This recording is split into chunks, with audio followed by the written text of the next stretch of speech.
today. Seems like my audio is working, microphone's still doing its job, hopefully. Yeah, this one could go up a little bit. That seems better.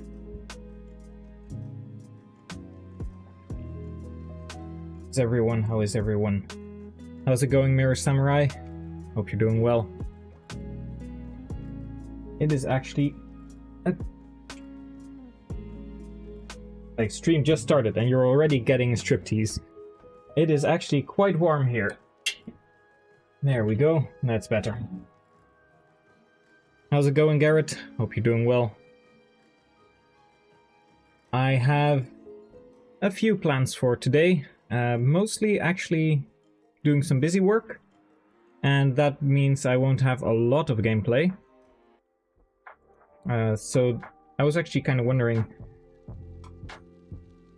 I wanted to have a conversation about map objectives. I've been thinking a lot about Unicorn Overlord lately. I haven't played it that much yet, just a little bit with the demo, but I've seen a few, not necessarily watched the reviews, but just saw some stuff come across. And yeah, most of those really looked like they were well integrated. The Berwick saga as well, I took a look at that just for some inspiration. And I really like the varied map objectives, whereas normally, of course, Radiant Dawn and Fire Emblem in general has a quite static, if I should say, map objective. Like one of the most interesting ones to me is Elincia's Gambit. Not necessarily because it works well. You can literally just not deploy anyone and not even put Elincia on the C spot, and the enemy will not actually like clear the map. They won't target it, they won't come far enough.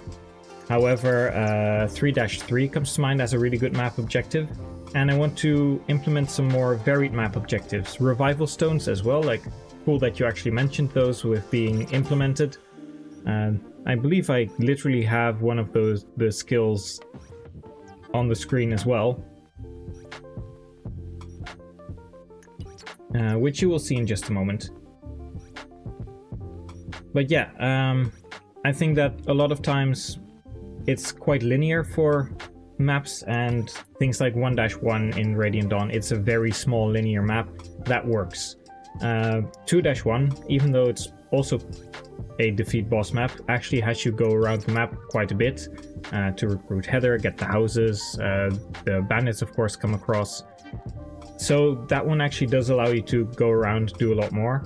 But quite a few maps are either still really boring route maps, or they are just a very linear defeat boss map. Some of them, of course, a little bit more interesting with stuff like Lombroso and his stealable energy drop. That's always fun to go for.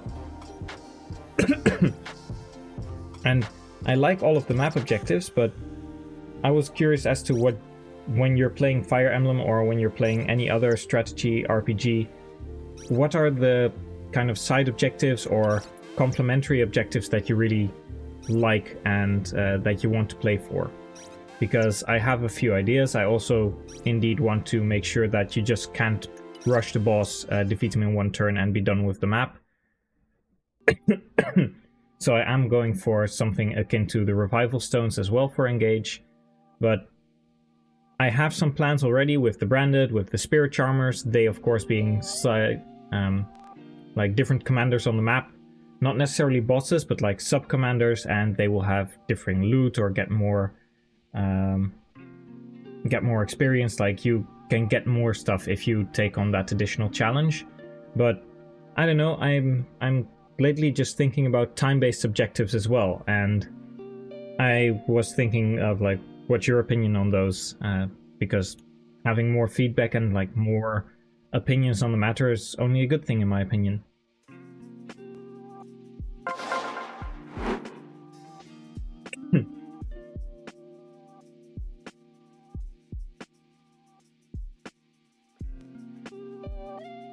If you indeed have something to say about the map objectives, like I see you're commenting already.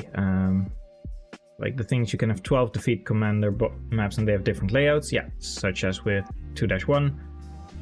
I am not a fan of reinforcements generally on route maps unless they appear like way before you're actively able to clear the map. Maybe not as a, maybe not in an LTC setting, like if you have 4-4 and you clear it in 4 turns, most people won't be able to do that, so I wouldn't mind like a 4-turn reinforcement on 4-4 if they're placed in a convenient location, but like the backwards warping reinforcements that just spawn into a room that you've already been and cleared and then left, that doesn't feel like good game design to me. Sucker for defend maps, those are of course very nice. I do have plans for 1-6 in that one, having it be a timed, not kind of defend map, but more survive map. Conquest 10, yeah, Conquest 10 is really good.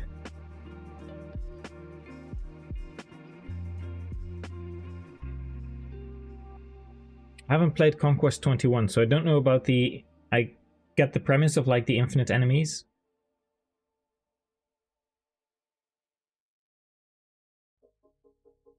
Yeah, mostly what I'm seeing here is just being able to play with the map and having an incentive to not turtle, which is very good, which aligns with my viewpoints as well, and also having anti-turtle incentives in the case of backwards reinforcements that aren't necessarily designed to make you not necessarily designed to actually be able to be defeated, but just as an incentive to really hurry you along. One of them actually comes along in 1-1, like Alder, who you see in the prologue, actually comes in 1-1 as a reinforcement, and he's going to be way too strong to actually be able to be defeated at that point. How's it going, Lord Mewtwo? Hope you're doing well. Still have like a little bit of a cough now. I don't know why. I felt really good 2 days ago, and like I said it before, like this was just a random grab bag of ailments for the sickness that I had, and apparently it's like, oh, I've got one last... Ooh, Christ, my voice. I've got like one last thing that I want to give as a parting gift, which apparently is like a itchy throat.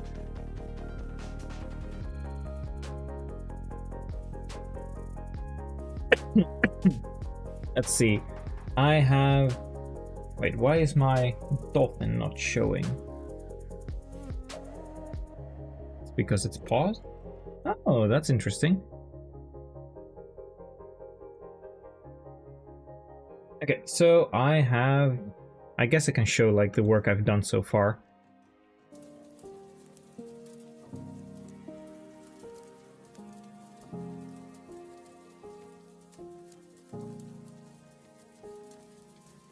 Go turn this one down. Turn the audio up a little bit here.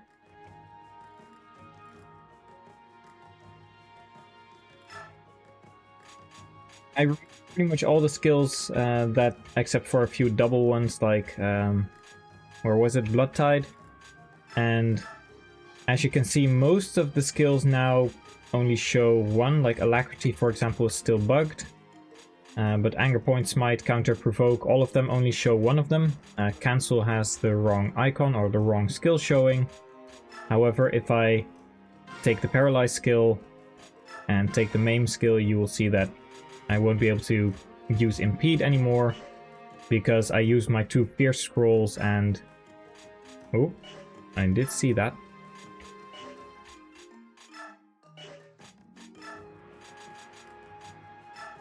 Like Serenity being Fervor, and let's see what else. Shade is also a Fervor scroll. So now if I want to try and apply any of those, I don't have 4 different skills anymore, just because of the 4 skills being all tied to one item.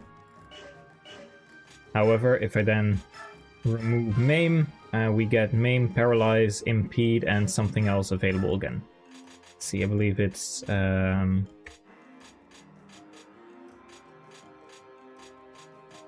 Paralyze, Maim, Impede, and Burden. Like you can see in the bottom right that all of those currently are applicable through that one Fierce Scroll, so if I remove that one Fierce Scroll and apply Burden, then these three are all no longer applicable. How's it going, Thomas Rocket? Hope you're doing well. Nice to see you again. Just going over like some of the progress I made last session, and I'm going to... I keep seeing a little bit of information that shouldn't be there, like the memory code is having trouble. And some of these are still currently bugged because these shouldn't be both applicable. There are like, one of them is the revive scroll that's actually going to work, and the other one is supposed to not actually be applicable during the skill selection screen. It's only when you've used the revive skill and it's deactivated.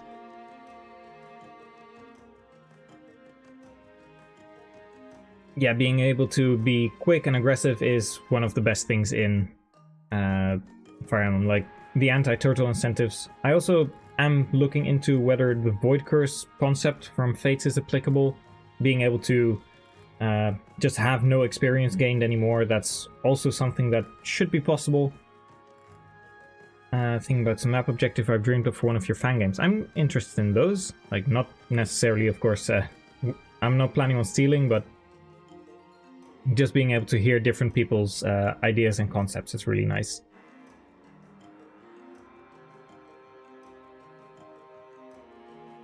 Chapter 7, it's a map with 8 fortresses laid around the map, and standing on a fortress will claim it, changing the color. And in order to win the map, you have to claim all 8 fortresses. That's kind of like the seized 3 points in like the Pascal map in Fire Emblem 7, right? You have 12 turns to defeat a certain number of enemies and then defeat the boss. Let's see, if you've met the enemy requirement by the end of the 12th turn, the boss rushes at you. Does that mean that he's at the...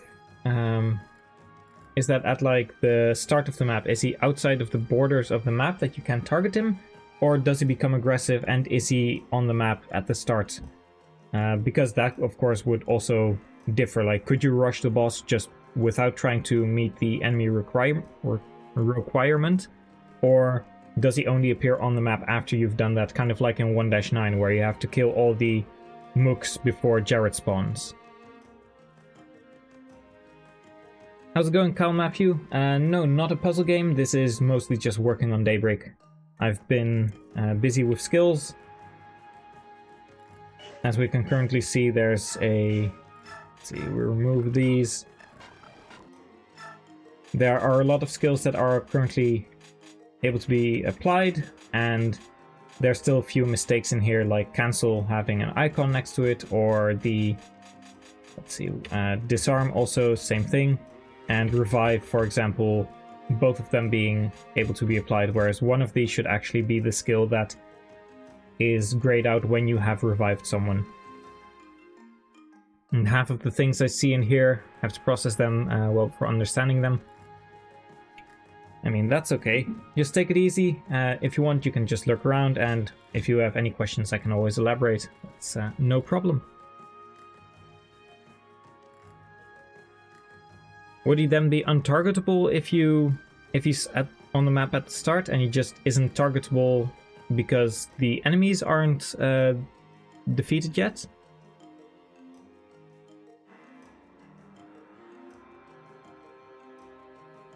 Log 3, you have to go around the map and collect items from the trees by attacking them on top of defeating the boss.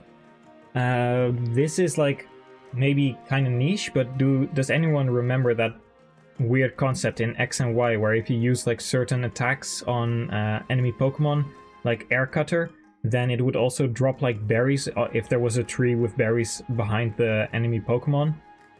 Like, that was one of the things that it just felt so... It felt very superfluous, like people didn't really catch on that, but it was a neat concept, but just not executed all that well upon. It was mostly just quirky and fun, but that's kind of the vibe I'm getting. Just the visual identity I correlated with when you said you have to attack trees. That's kind of where my mind went immediately.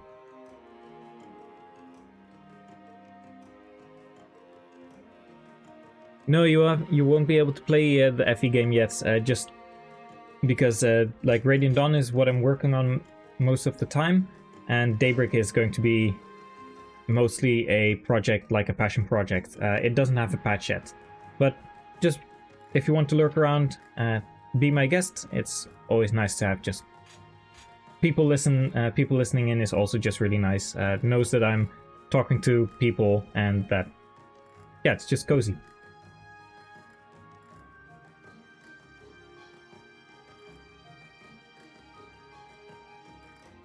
Having part of the objective to heal all knocked out civilians kind of reminds me of 1-8. Of course, different application, but being able to needing to save all the prisoners.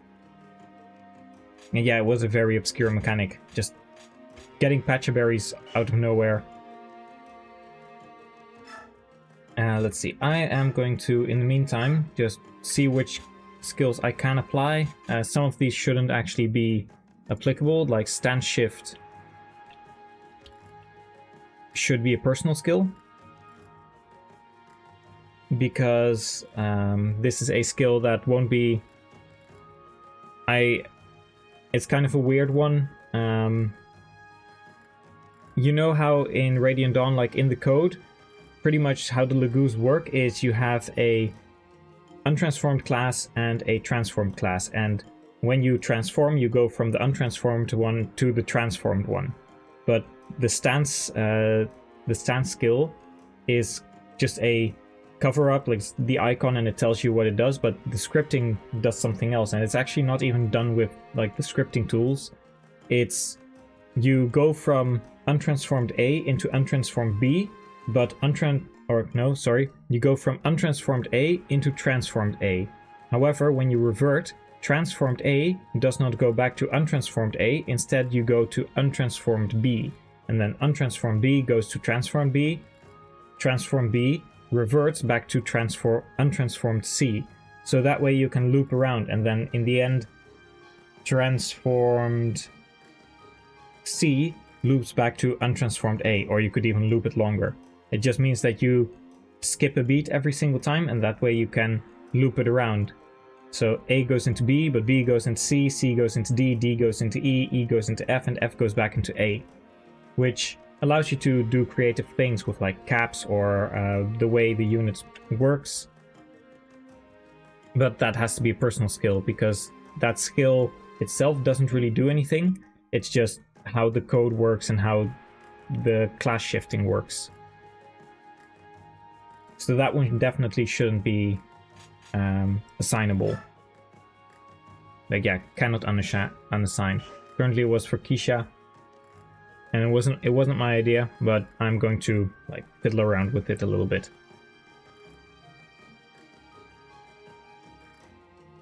Let's see, chapter 12, kind of a basic defeat boss map. You're fighting at sea, and in order to reach the enemy boat, you have to raise the sails of your own boat to move closer. That's very interesting. So would that mean that you have certain units that just have to like pretty much hold their turn, like use their action to raise the sail, or is it done in a different way?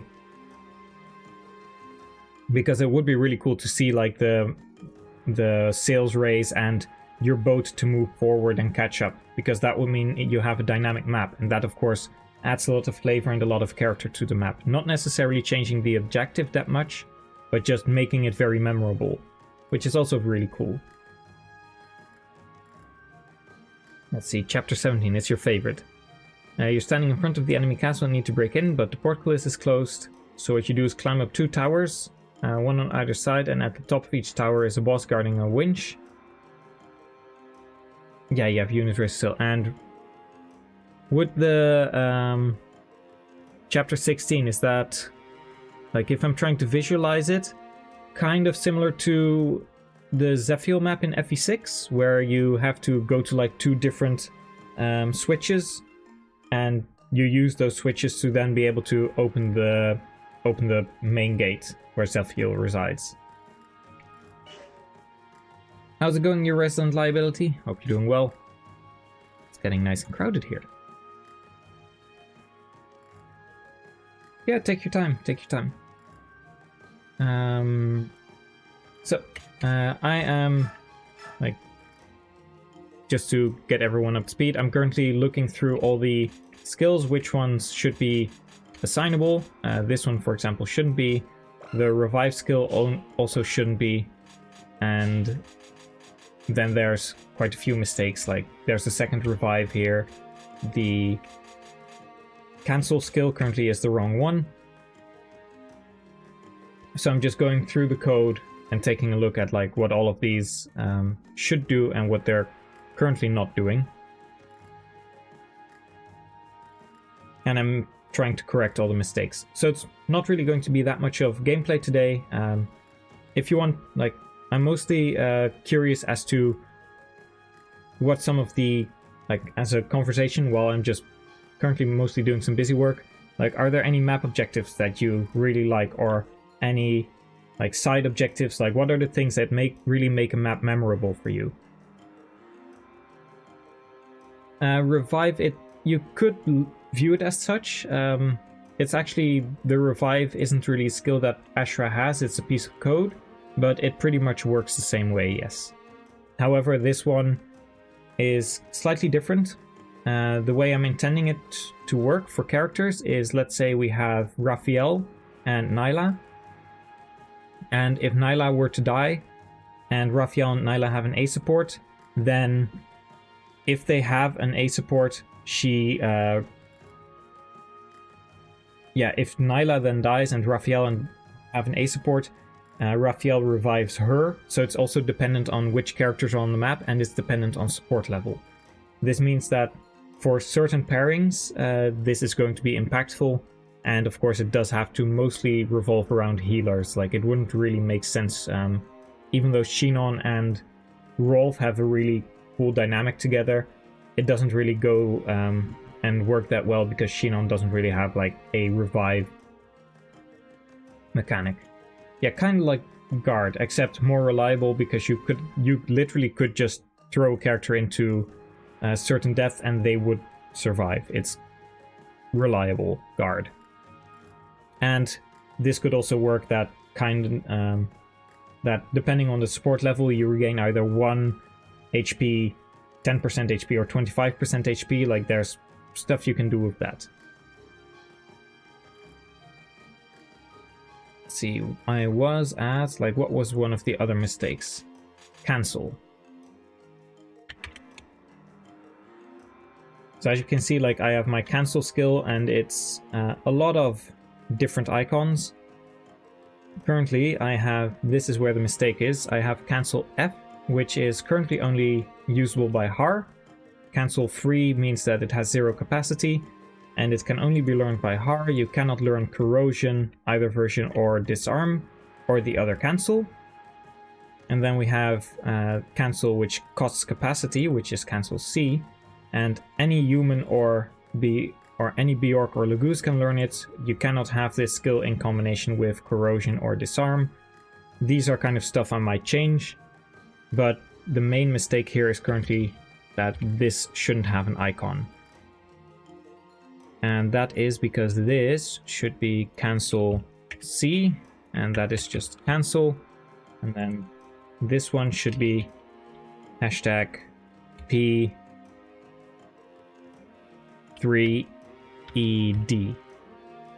And that means that this cancel skill is the one that's active.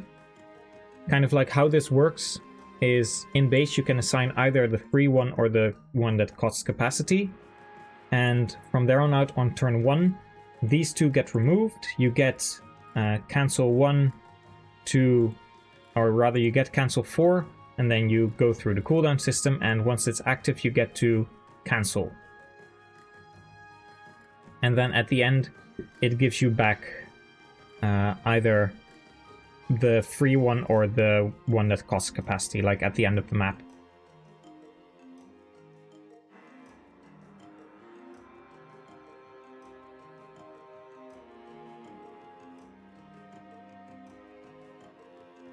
Yeah, of course, it depends on what kind of map you're using and how the enemy distribution works, and like player and enemy placement and your side objectives. But making varied objectives is a surefire way to at least make a lot of your maps and games more interesting. So yeah, so far, like, all of those ideas, I'm trying to, like, link them to things that feel familiar, but the way you iterate on them, of course, can be very different, and they all seem like very memorable maps. Especially, I like the one with, like, the boat gaining ground on the other, like, on the enemy boat. That one seems like a really cool thing where the entire map is dynamic, it changes, and that, like, makes it very memorable. I'm going to have so much trouble, like, once Daybreak gets into a playable demo state where you have, like, the first, where you have part 1, it's going to be very unbalanced. Caps and stats are going to have to shift around a lot, and enemy placement is going to be way off. Like, this is going to be a lot of playtesting, but I'm excited for when that day approaches.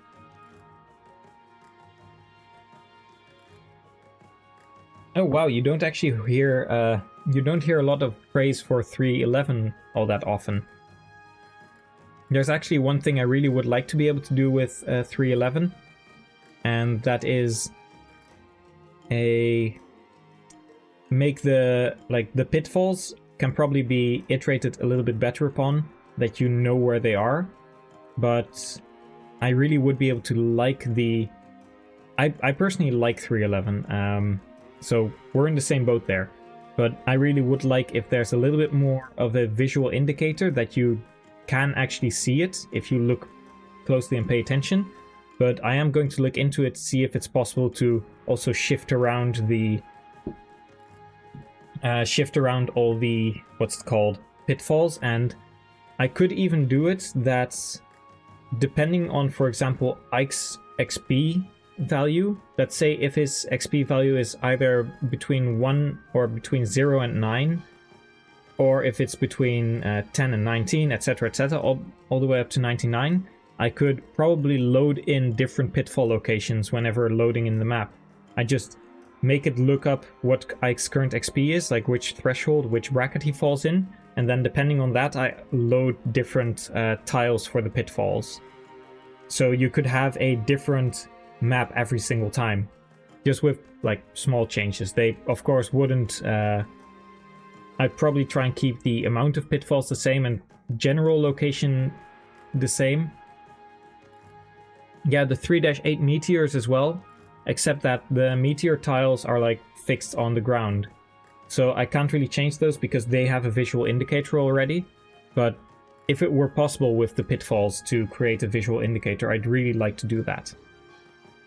And I had an idea, like this is something I showed last map or last time, or maybe I just talked about it.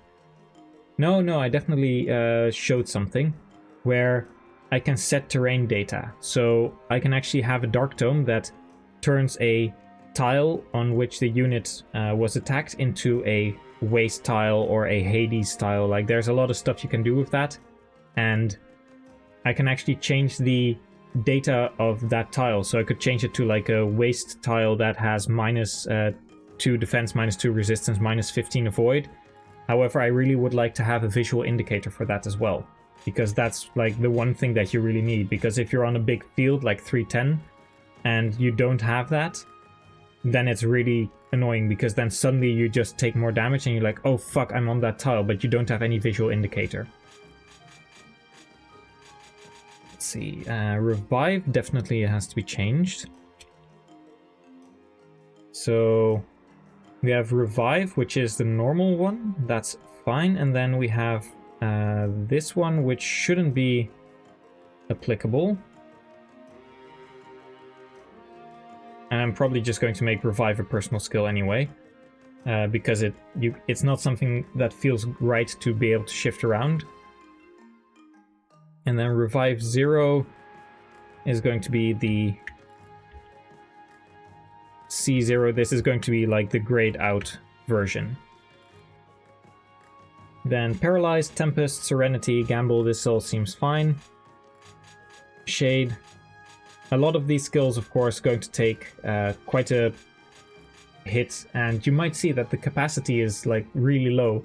Skrymier's level 25, he has 13 capacity, but all the skills only take like a few capacity as well. Don't revive. Alacrity is counted twice. Also, I might have to let the cats out in just a moment. Like, I feel like shine berries could have been mentioned at the start of 3.13. I'd probably just want to have them show up earlier. Like, one of them in my very, very early Daybreak map design of 3-2 had one where one was placed at the start of turn 2, I believe, by that archer to the left of him. Like, you have the square area where the boss is with the energy drop, and there's like a soldier and a steel bow archer, and he actually cuts off. Like, he stands on one ledge and he blocks the other ledge, so you have to go the other way around. Maybe it was turn 3 and you could be really fast if you wanted to, but that was one of the ideas I had. Oh, I see what the problem is with this one. I mean, I don't mind form shift being a thing. Like, you could have form shift and alacrity as well. Alacrity is pretty much whenever you reach 30 gauge, even if it's on enemy phase, you instantly transform. However, that doesn't really matter. Like, you can have this in form shift, because if you have form shift or like half beast, the only one that doesn't work is like the wild heart that Volug starts with, because you stay transformed the entire time. You can't shift back, so it doesn't make sense.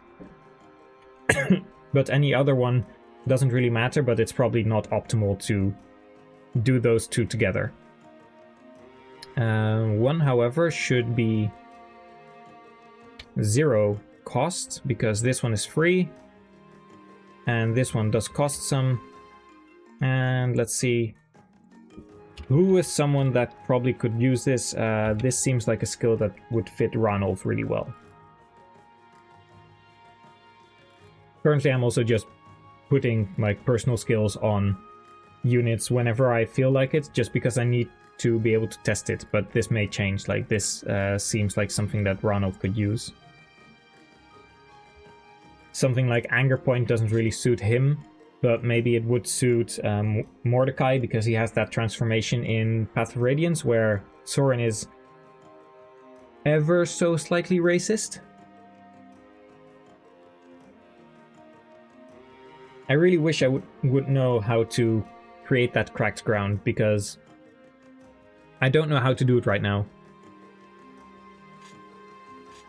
Let's see, Miracle is fine, Riled Up seems good. I haven't checked that skill. Do I have more of that? No, it's just one. And if you have Riled Up, you cannot have... Yeah, it's 3. That's all fine. Anger Point. 3 and 2, that also seems fine. Maybe those will be, like, mutually exclusive. Seems like Anger Point is missing an icon. There we go. So that's also a small fix. See you later, Cal Matthew. Have a nice day, and see you next time.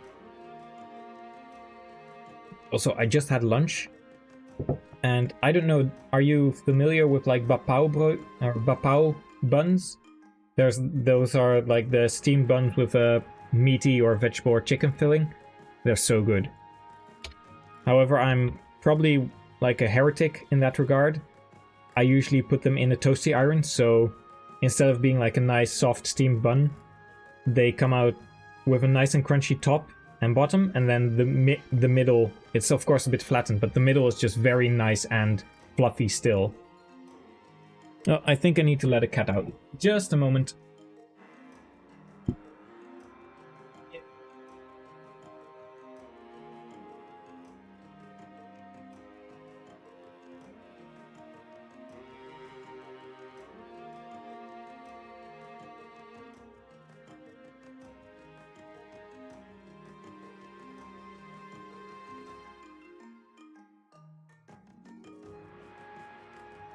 There were 2 cats left in the house. Currently, the 2 black monsters are the BBC and the SBC are currently gone. The big black cat and the small black cat. And that leaves us with just the one-eyed cat and the grey cat. But those are currently doing their own stuff. Let's see, Fighting Dirty was... I haven't seen that one yet. Yes, I am well aware that I'm calling it the BBC. Let's see, Fighting Dirty seems... I'm still kind of on the fence. Should this be a skill that's available to only Beork? Because usually, like, the Lagoos are mostly just very upfront about their tactics, so it doesn't really make sense to me that they would be like backhanded. They usually face their... I think I'm going to make this a Beork only skill. 10 extra damage, however, is pretty valuable, so I'm going to put that at 3 capacity.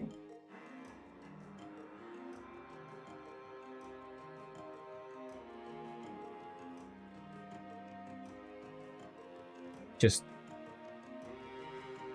make this one a little bit bigger. Like, me typing that stuff isn't the most important. There we go.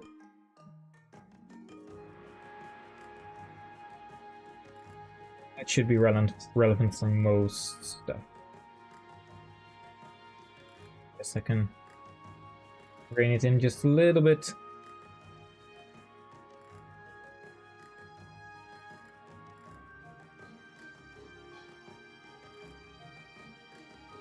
That'll work. Makes it just ever so slightly visible. Yes, as a British person, the BBC has been laughed at quite a bit by mostly Americans. Although, currently, of course, the French also have their own kind of problem going on whenever they have to talk about ChatGPT.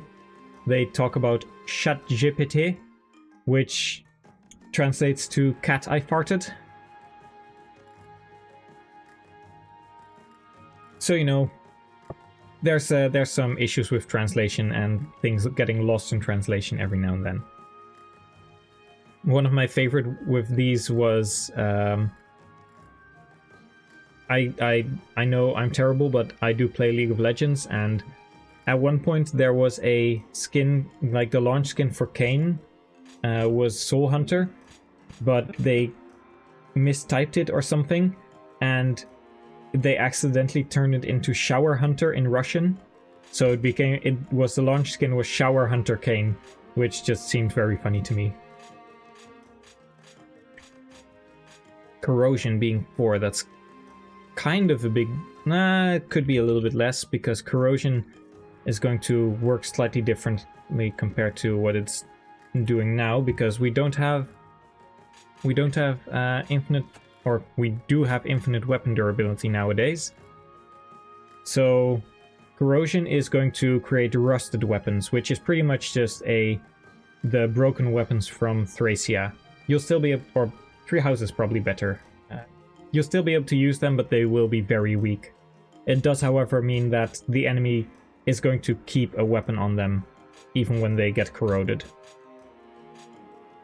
Disarm. I mean, 4 is pretty hefty. Blessing 5 blood ties, like these are all 5. That seems reasonable. And they have the correct skills.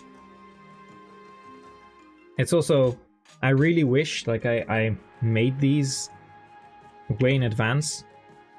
But like, I have Surge Strength, Surge Magic, Skill, Speed, Luck, Defense, Resistance, Spectrum, and Movement. Technically, I could make these. I could just copy the code from Maindol and run it again. However, the only issue is I can't decompile and recompile Maindol currently, so I can't place it anywhere. But if I were able to, I could actually insert new skills and make new ones, because I know how to change Blood Tide, for example, into just a strength buff instead of a strength and skill buff.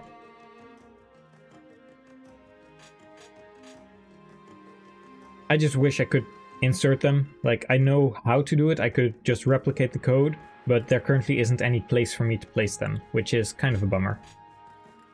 Flourish could probably be a 1. That seems like Flourish seems like it would need to be a 1. This one should be gone. Nullify is 7. Like, Nullify, Fortune, and Nihil are going to be very expensive,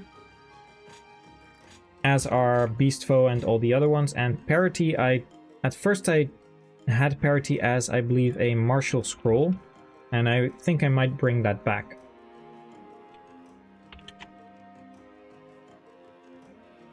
And I'll bring the capacity to 3.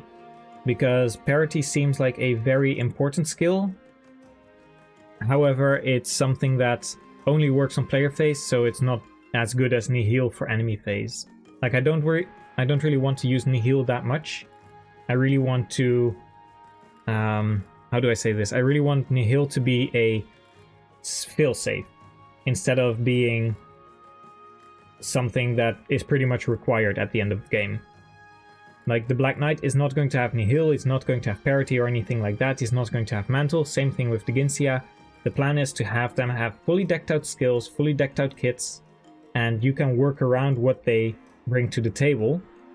However, if your Ike gets stat screwed, then you can always rely on Nihil and Elixir, so you just cancel out his entire skill set, and you play it safe, and you just make sure you don't die. Like, it's pretty much for Eclipse, because Eclipse is going to deal a lot of damage, and if you have Eclipse, like, if you can get Eclipse, then you can use your own skill set and make, like, a really entertaining boss fight. If you get a stat screwed Ike, you can always fall back on Nihil. That's kind of the goal.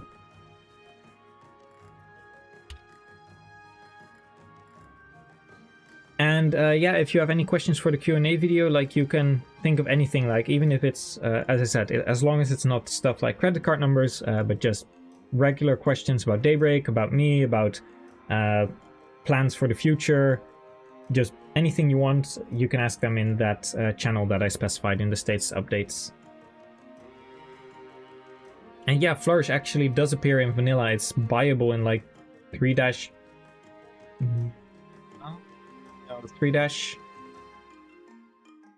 or 3-4, something like that. Maybe 3-5. I don't remember where it's bought, but it's a very weird skill. Maybe 3-3, that might be it. Because it literally halves attack power. I really wish I would be able to change it into something like a Brave effect that halves attack power, because then you do less damage but you get the Brave effect. But I can replicate that in other ways. Let's see, where were we? Because I have like a second screen with a second set of skills next to me, and I'm just going through all of them, taking a look, which means I can mostly just... Whenever I have like big sets of skills like these, I can just search for Soul, for example. I think I did this already. I did this already.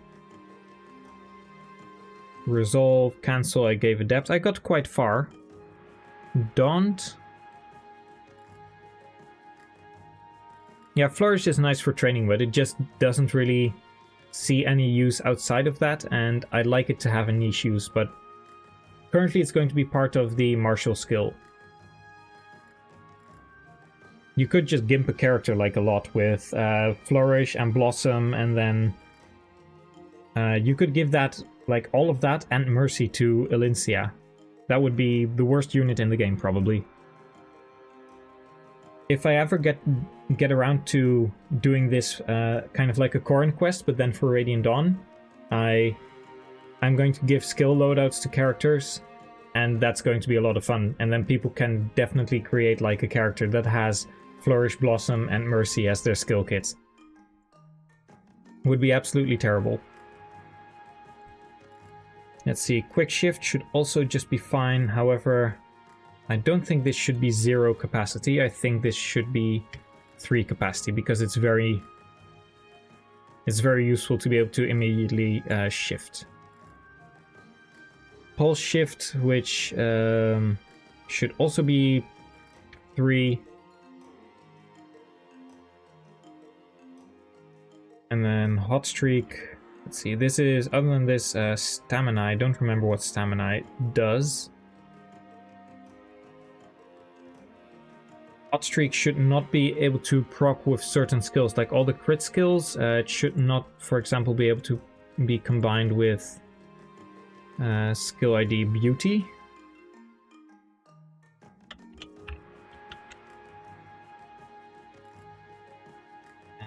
This means that it should still be possible to use with either a Lies or SFXC Human. This one was Lagoose only, that makes sense. This one is Lagoose only, that makes sense. Zero capacity is not going to cut it. This is definitely either... Actually, this also might just be a personal skill, but let's leave it at this for now. Medic. I believe Medic was intended to be a personal skill.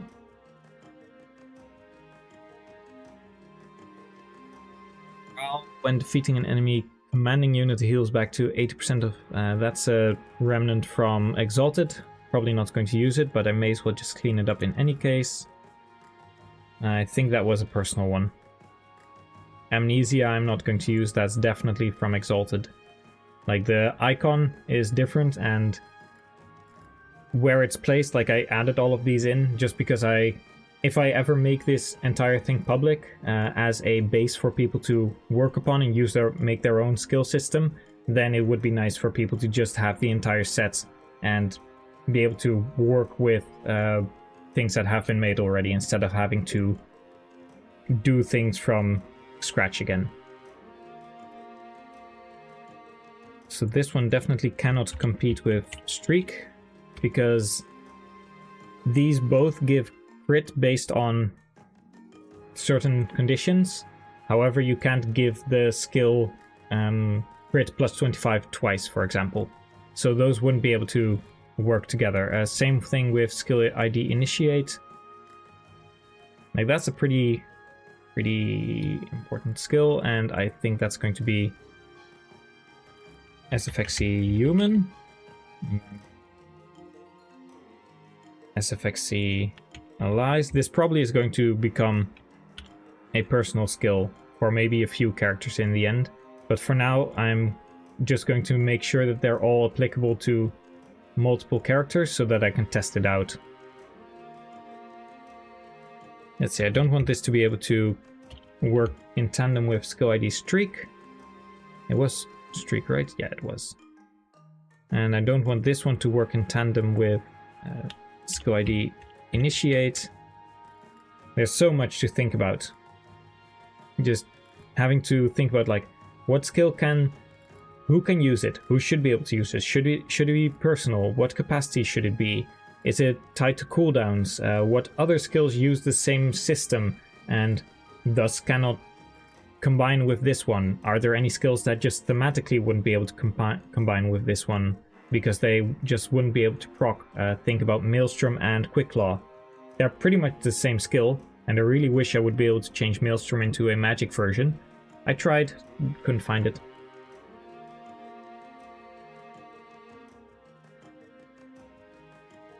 This one as well, skill ID Initiate. This just means that these skills all are excluded from being applied together. However, Protector of Beauty, you all know which this one is going to. It is only learnable by PID Oliver. Like, that one is pretty much set in stone.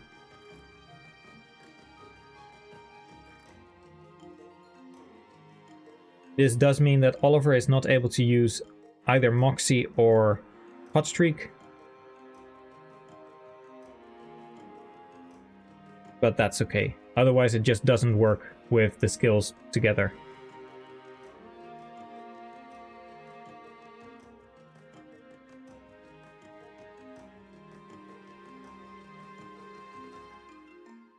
Protector of Beauty. Currently, if an allied Heron has less than 100% HP, this unit gains 30% critical hit rate. And here we have, on initiating combat, this unit has plus 20 critical hit rate. Technically, you could probably make these two work with this one being like 5 and 15, and the other one being 10 and 20. Like, technically that could work out, but it's easier to just keep all the skills separated like that. Here we have another one, plus 15 critical hit chance. So this one also gets, these all get skill ID Brave added to them as well.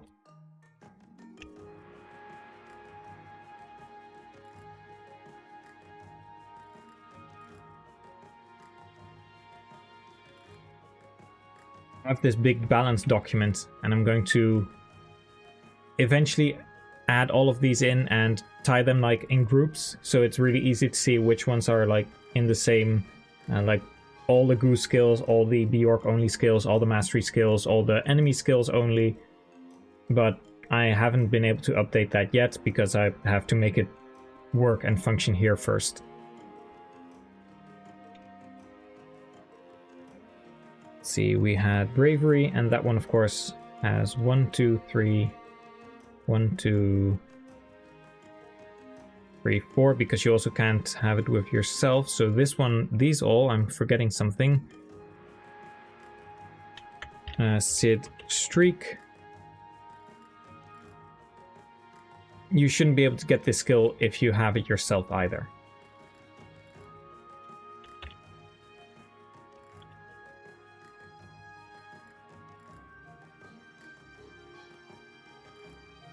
I believe this should be capacity type 2.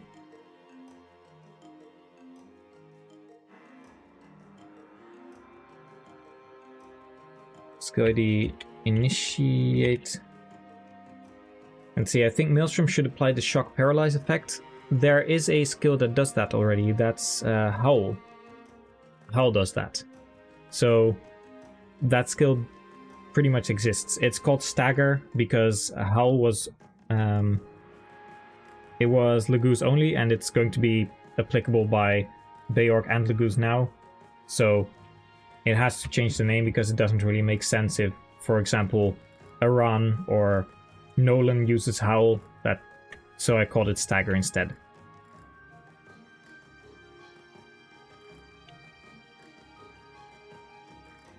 Let's see, skill ID Streak, skill ID Initiate. I've probably spelled that wrong somewhere along the lines.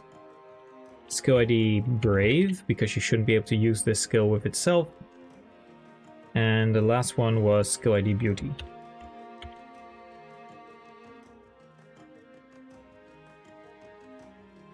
Let's see, Hot Streak was 4. Medic is a personal skill. Triumph, probably not going to use.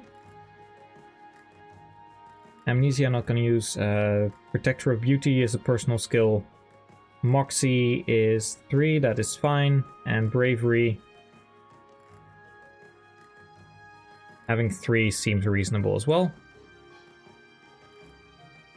Let's see. Confidence. This is also going to be a personal skill. It doesn't make sense if, for example, Vika has this skill, so it's fine if it's 0 capacity. And I believe the only thing here is that I should, if I have this skill, I shouldn't be able to have skill ID Insight, skill ID something else.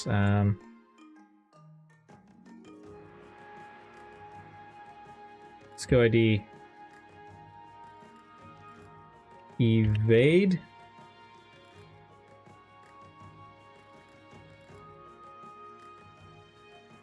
We've got ads. We've got ads, so I'll be right back. I forgot I had my ad manager going on.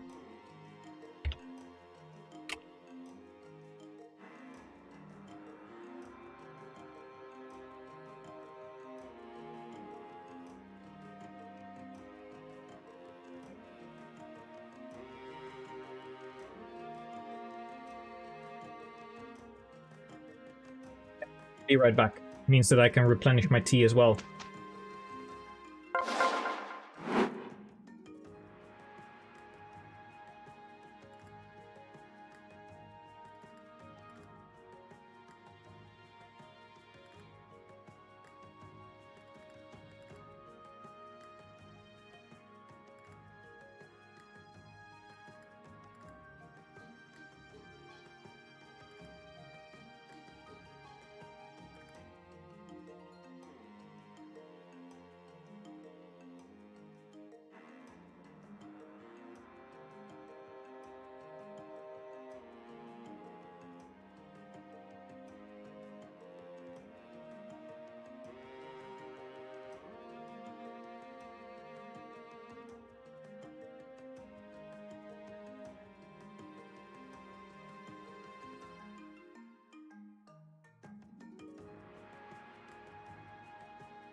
I swear this towel is just for me spilling my tea.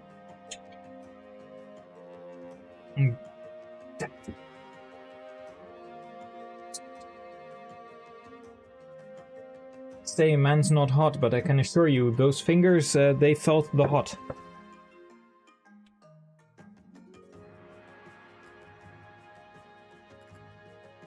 Okay.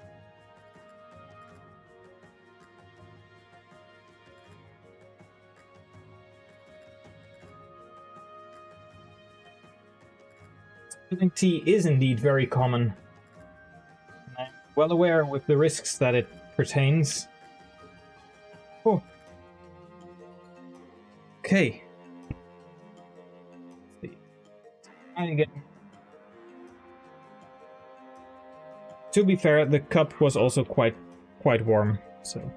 But disaster averted. I managed to not spill it over my keyboard, although my mouse, the cable of my mouse wasn't as happy. Luckily that one's coated and there's no, like it's still working fine. Luckily I don't have like a very busted up mouse cable. Maybe I should eventually go over to a wireless mouse.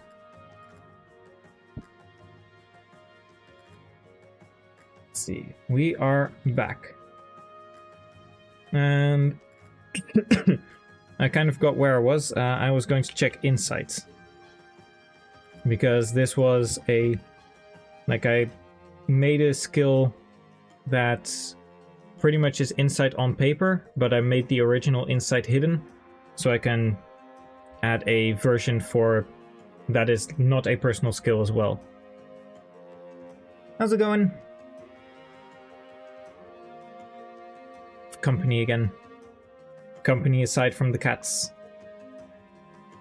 I assume that means that also what's called vigilance probably is called vigilance with _u. Yeah. So I can go back to confidence. Oh, I've got 2 of them. Oh, cool. One of them actually has a cost. Nice. So that means one of them is a personal.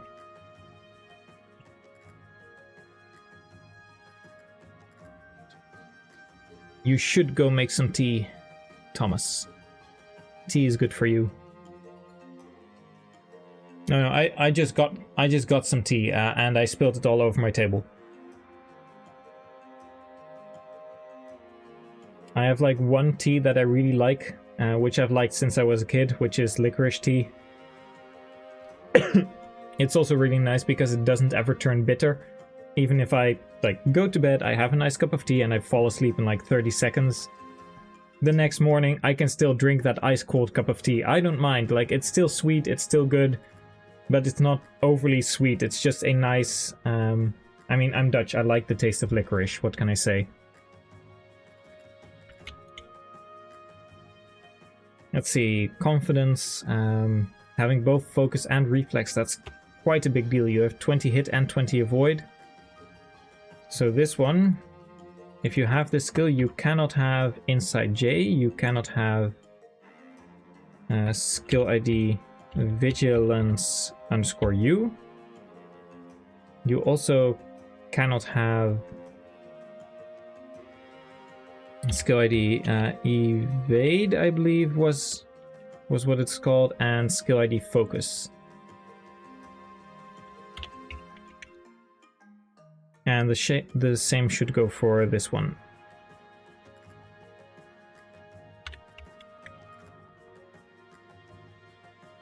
So 10 teaspoons of sugar in your tea, you're a demon. Although, to be fair, if you go for very, very intense black tea or Earl Grey or something like that, then I might see you make a case for it, but we are not the same. Let's see, skill ID vigilance _u. And those should be fine. That means I just have to, let's see, who is very confident? Like, who is... Chat, I've got a few personal skills to distribute for testing purposes. Who is a very confident person?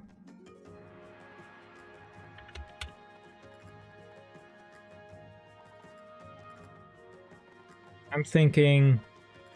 I already have one for Boyd, so he's off the table.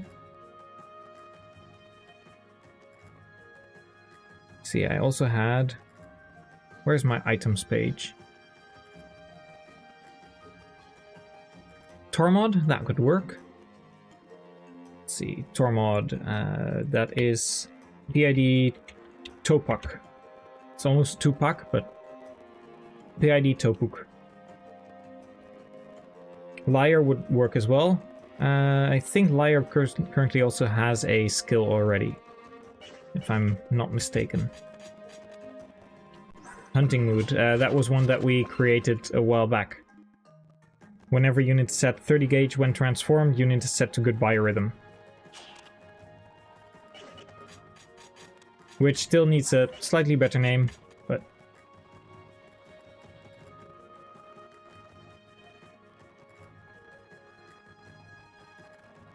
See, definitely having support personal skills either way. Yeah, it's mostly, I want personal skills to be unique for most of them, like, and they can vary in intensity. And they don't have to be entirely personal. For example, I have this idea, we all know that Tanith has reinforce, or had reinforce.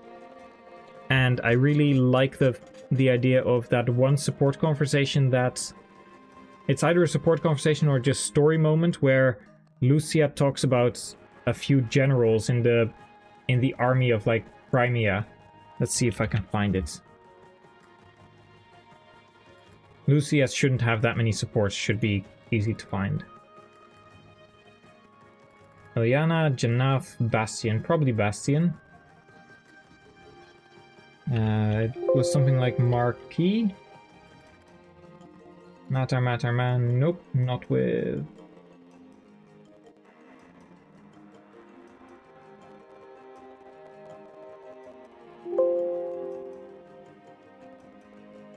Might just be the game script in that case.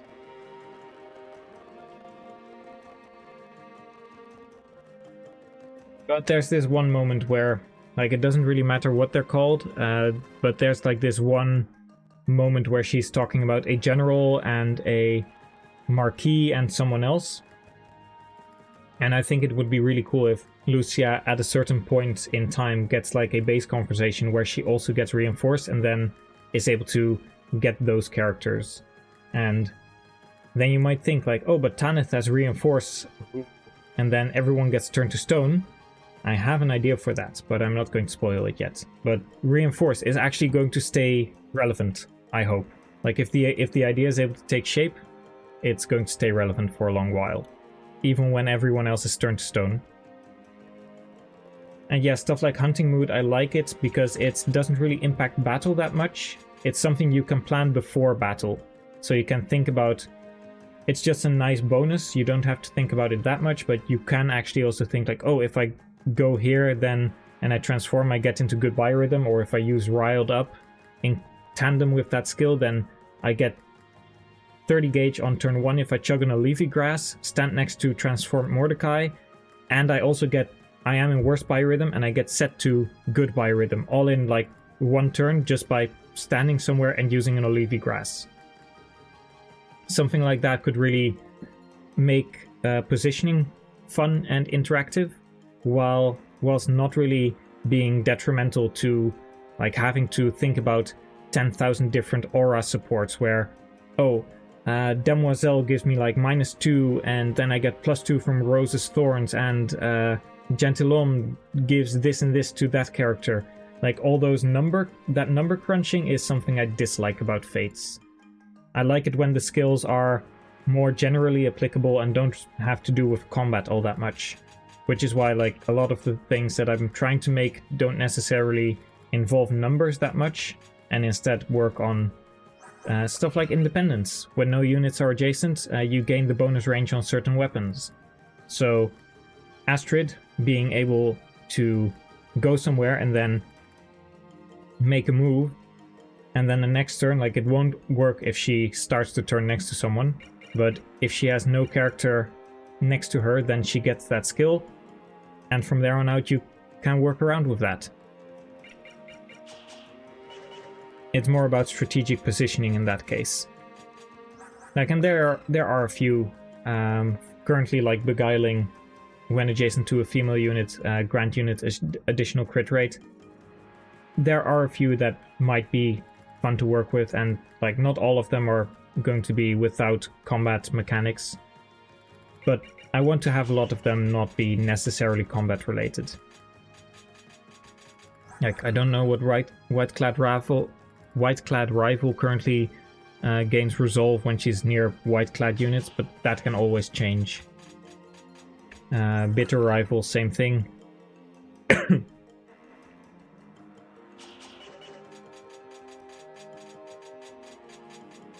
Gale Force currently doesn't work. Reinforce, it's going to be a big one. Arms Thrift, I actually made that, and I had it work differently because I can't prevent uses from being used. So it was whenever a weapon breaks, you get another one and you get an additional 10 uses. But this one with infinite weapons is probably going to hit the bench. And then there's stuff like Innkeep's Charm. The user has proficiency in the use of status staves. And it might also give additional range on weapons, for example, when she reaches tier 3. That will also be in the text, like, it would say something like, it would have a grayed out text like tier 3 additional effect.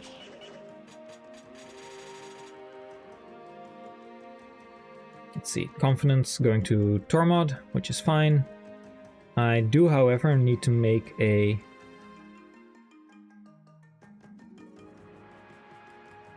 items. Where's my items page? There it is. I do need to make an icon for confidence, otherwise we can't actually add it. So we copy to item.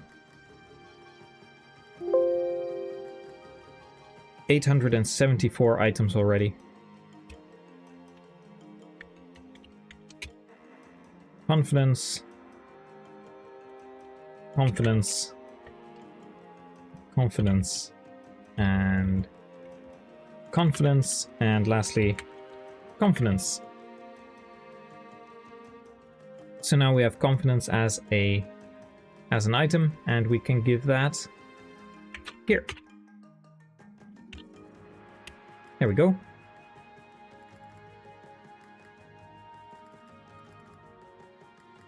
Confidence was somewhere around here. Revitalize. What does this do again? At the end of player phase, unit returns 40% HP. That is quite big. It's vigor and vigor, which costs something. So this one is indeed fine. Let's see, we will add this to... Who is someone who should go to a Lagoose? Let's say...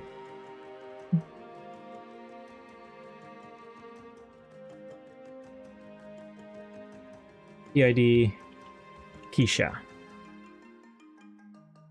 And then here we have to add... Oh, I didn't add that to confidence, I believe. Here, PID Keisha cannot learn this one. This is 6 capacity. I think that's a little bit much, but 5 should be good. And we have an item ID for Rejuvenate. It doesn't have a name, however, so we can change that.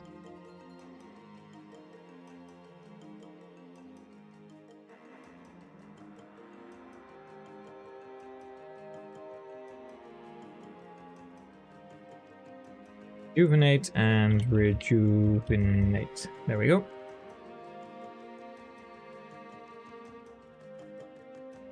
I guess I'll add a few more of the personal skills that we've had from here on out. This one is done. There is the other confidence skill, so I'll quickly add that Tormod cannot learn that.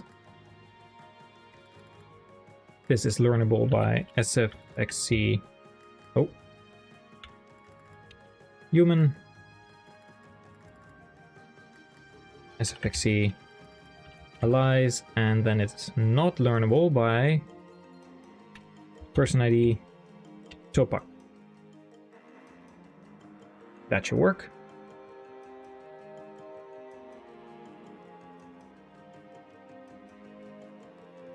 I have a lot of characters, and we'll just add a few personal skills in this case.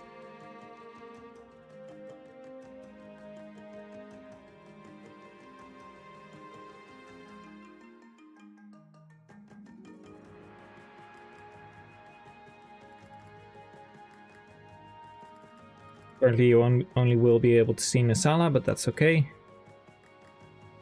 Revive. I guess we'll give Revive to Raphael, as we said.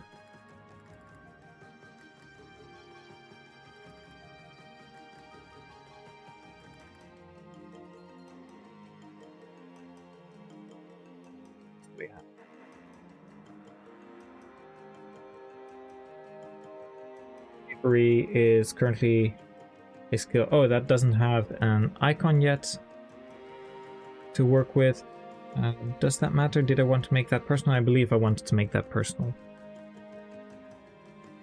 So let's give it to...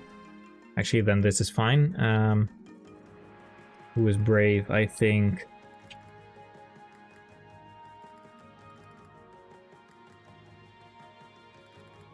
Rolf is very brave.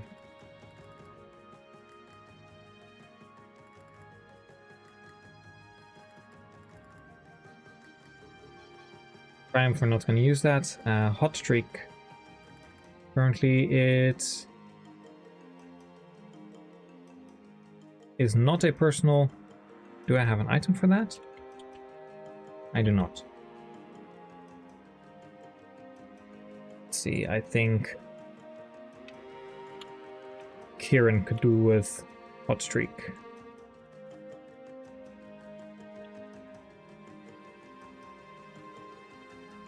And Alacrity. There is a version of Alacrity that works for... that's free, so we'll give that one to Mordecai.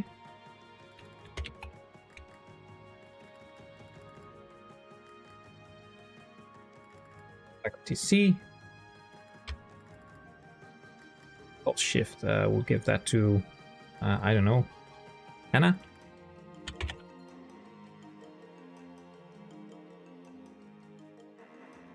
CID, I believe it's called CID Rhythm C.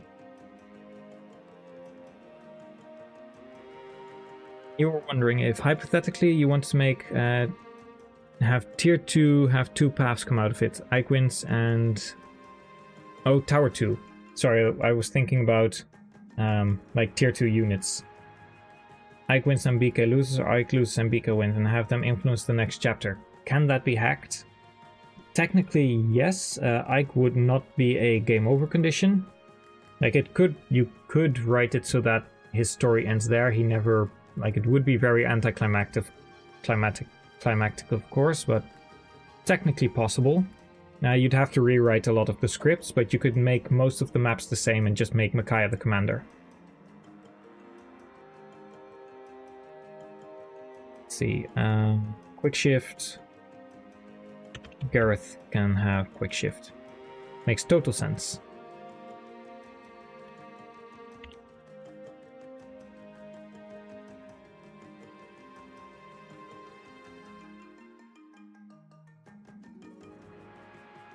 Zhark will get initiate.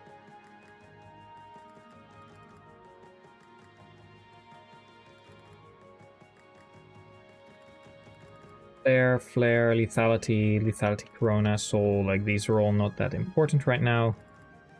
Oh, long march. Did I... Oh yeah, Tormod cannot use this because it's long march. Celerity is on Tormod and then long march. I believe I gave that to Meg. I apparently removed it. I remember distinctly giving it to Meg. Scotty, Celerity, C. It's a very easy skill. This is basically just delayed Celerity. Celerity kicks in immediately, whereas here it just gives you Celerity from turn 3 onwards. So you've been moving a bit, and then after that, like you make 2 turns, you move a bit, and then you get it into a steady marching rhythm. That's kind of the idea. There's another skill, Armor March, that I'm planning on, like, if you stand next to another armor unit as an armored unit, like Gatry next to Braum, then you'll immediately get Celerity for that turn, kind of like how it works in Fire Emblem Heroes. But I believe I haven't come across that one yet.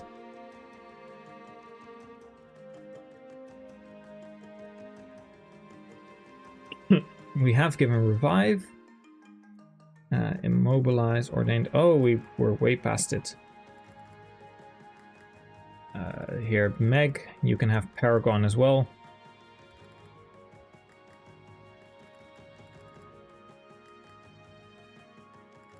I think that's a good place to check.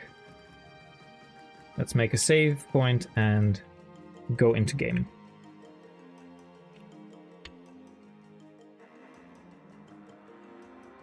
Yeah, indeed. Help armored units need each other to lift the... like, they have to lift each other up.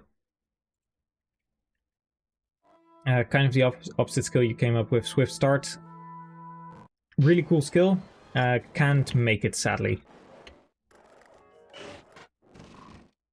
Like, it's just too limited. I only pretty much have celerity to work with, and one other thing, which like a lot of people probably saw last time, but for those that weren't here, I can show it now. I just have to wait for all the rank ups of the Lagoos. Blood Tide, but that's okay now because the capacity is fixed. So Gatry, I fixed armor movement for Gatry because he currently is the proud owner of the Warp Powder, which gives -4 to all stats in exchange for +4 movement. Now, even though he can warp, he can only limitedly warp. He cannot warp over terrain because this is sadly something that is specifically tied to terrain tile cost, like how much does it cost to be able to traverse this. Giving an item or a skill does not change that. That is literally class bound. However, later on, a certain character, I won't spoil who, will have a skill similar to this where their terrain tile cost is changed and they will be able to actually warp around the map. But this does mean that currently Gatry is able to warp and then trade the Warp Powder over. The only thing that's weird is if you warp in place, you literally warp in place. And now I've given the Warp Powder to Tabarn, and if we look, Gatry walks as normal again, and Tabarn has 14 movement, which means he can get all the way over here. My big bird. And if we move, let's say, this way, he literally teleports all the way over the map.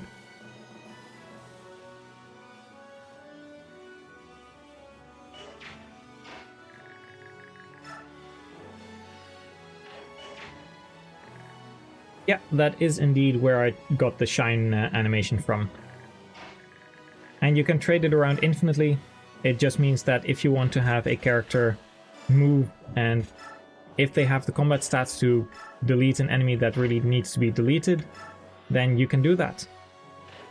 It's not an item that you're going to find willy-nilly. It will take some effort to get this. Probably a lot of people will not be able to get this on their first playthrough, but it is going to be something that you can try and get, and you'll have to really put in effort to get it. Like currently, for example, one of the places I thought this would be applicable was a Senator that spawns from the tents in 3-3, and he tries to use Warp Powder. He doesn't have his rewarp staff yet, and he tries to use Warp Powder to get away, and within 2 turns he should be able to get away because he's able to warp a long distance.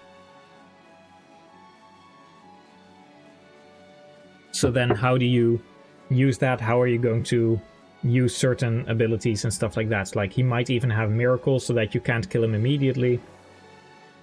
Like, there's going to be things that you have to really try and work for. This might not be how it's going to end up, but that is one of the things I was thinking about. Also, how's it going, Themos? Hope you're doing well. I was, however, here to return to base.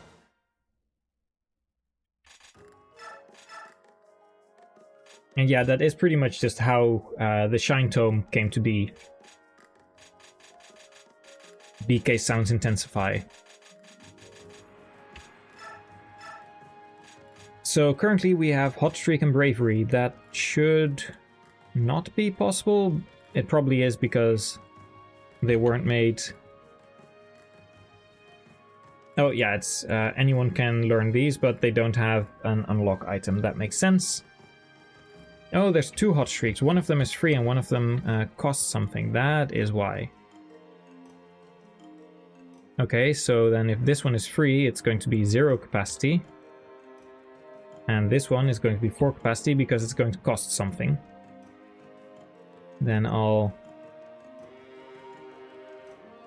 guess I can just copy these informations over, the skill condition tables, over to number 429.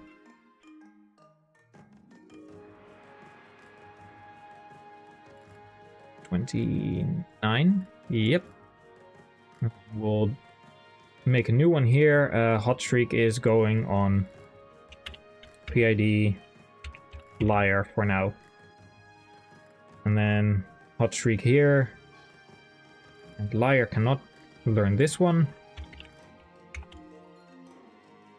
And then we only have to create an item for this. So this is pretty much what I've been doing the entire day. Trying to see which skills are correct. Like, oh, this skill doesn't work as intended. And we add something to the game to make it work.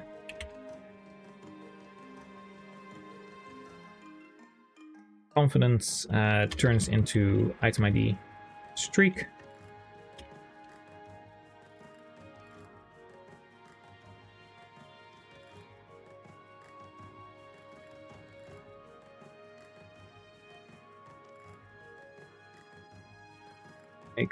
Oh, come on. Just a regular T will suffice.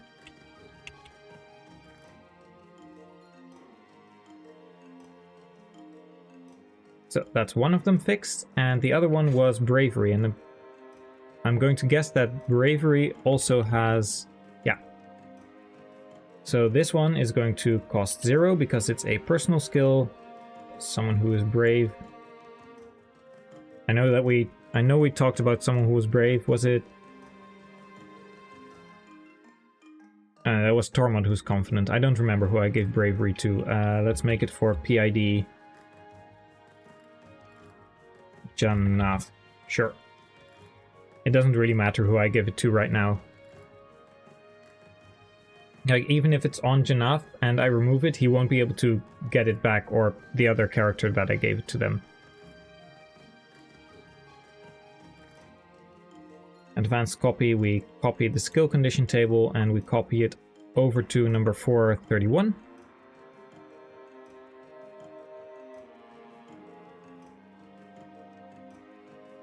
Here he cannot learn it, but any other Beork and any other Laguz can.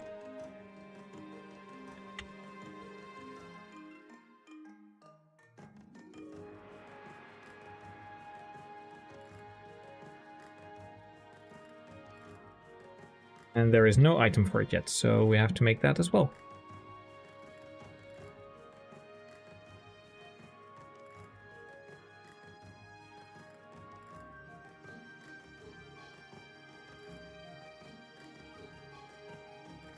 Brave, brave, bravery.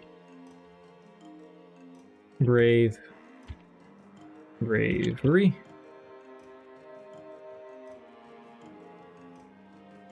Now, if done correctly, I hope I don't have an item called Brave somewhere, like that would mess it up a little bit, but we'll see.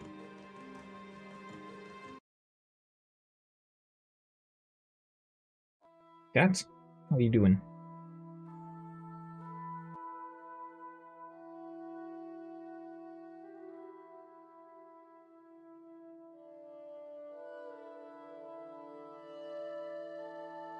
And cozy. It's my own personal liar. So now if you try to assign something, we shouldn't be able to see these. Oh, we should, because I forgot to assign them their items. That makes sense. Bravery.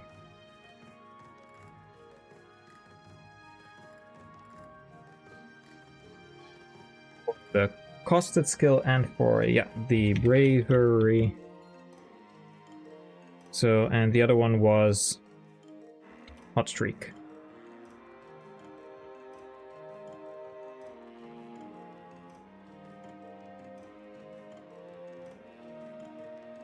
Streak and hot streak. Now it should work as intended.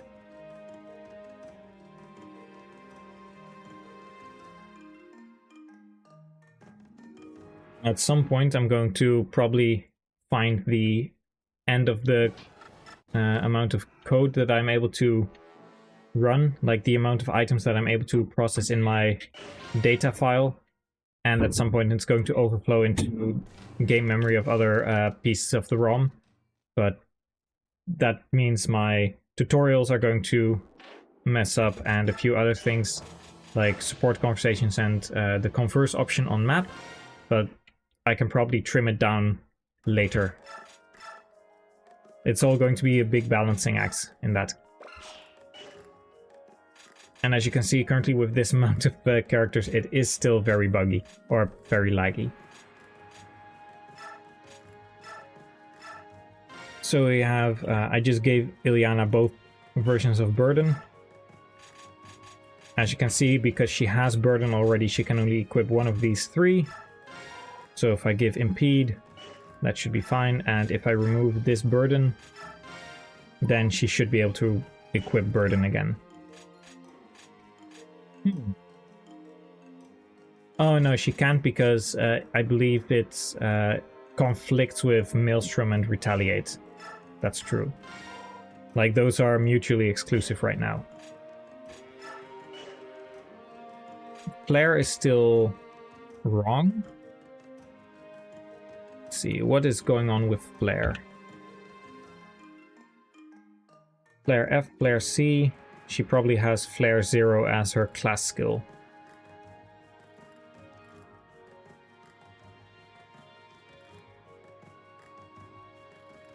Arcanist. What's her? Yeah, she's an Arcanist. Did I put it on her character?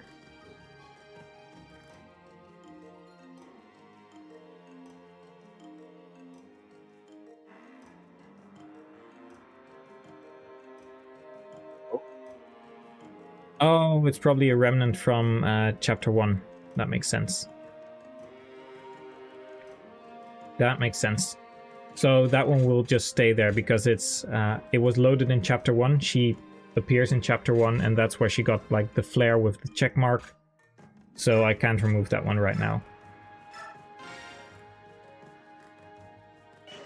Beast foes should be fine. Yeah, that's just 7. Cancel is exclusive to Har. So if we try to assign cancel to anyone else, it will cost 3 capacity. And if we look up Har, which is slow going with the amount of lag, and apparently I missed him. I know he's on the map. He must be here.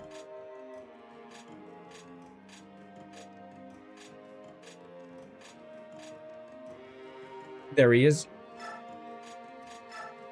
He has cancel. He also has the wrong cancel, so that's something I can probably remove from him right now.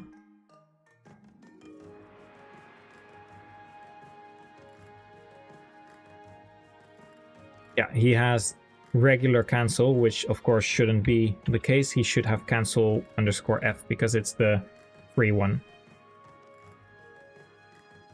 So technically, currently he has cancel and cancel, but this one can't be removed because this one is not supposed to be equipable when, like, this one shouldn't be able to show up in the base.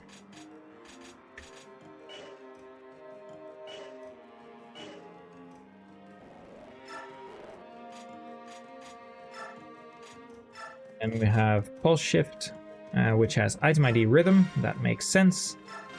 And Renewal. If we try to assign that, there's still an issue with Pulse Shift, as we can see.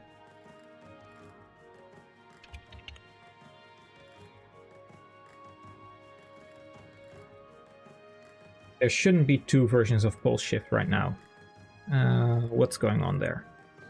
So one costs something and the other one should be free, so this one should be free. And let's give that to...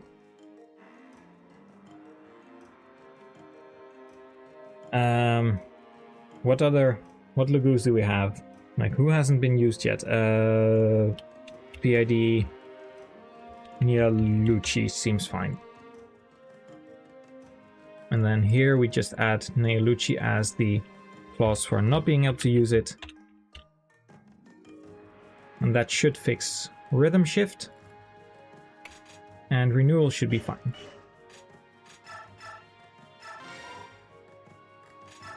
I also just really like the fact that the capacity meter is so much smaller. It might not feel that impactful not having like a 35 capacity or a 35 capacity cost skill, or 30, I don't know what the max was, but it just goes so slowly in the regular Radiant Dawn. Like if you have Tabarn or Kanigis and they have 100 capacity and it just goes like, it just takes like 5 seconds, whereas with this the highest capacity is going to be around 10, and it's just, it's very quick, very snappy. It's just less waiting for the player. Like if I remove this Night Tide and I assign it, it just whoop, and it's done, instead of having to wait that long animation. Sadly, it's not like the FE12 healing staves where they always take the same amount of time. If you have to heal like 2 HP, it just goes bloop bloop. Whereas if you heal 40 HP, it just makes that rattling sound. It's really nice that they thought of that, just not having to wait that long. Riled Up seems to be working as well.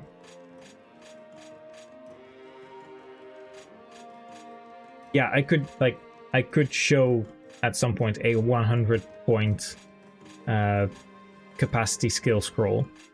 It wouldn't be fun though. Like I could probably just make a short where it's only loading up capacity, and then go, probably with some like air horns, go to Daybreak, and Daybreak with just the snappy feeling. Parity should be in Martial Scroll, that's good. However, eventually parity should give Lucia a version that doesn't cost anything. So that's like a small mistake that I have to fix. And we also have a Safeguard Scroll from which can give you Guard, Counter, Miracle, or Smite. I'm probably going to change these a little bit around because Safeguard's Scroll doesn't really gel well with Smite.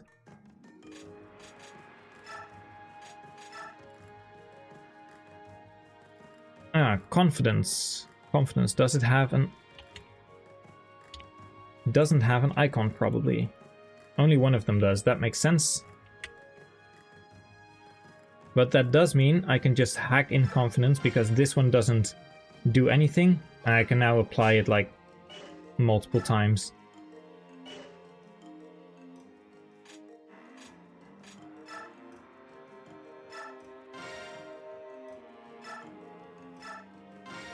But it pretty much works.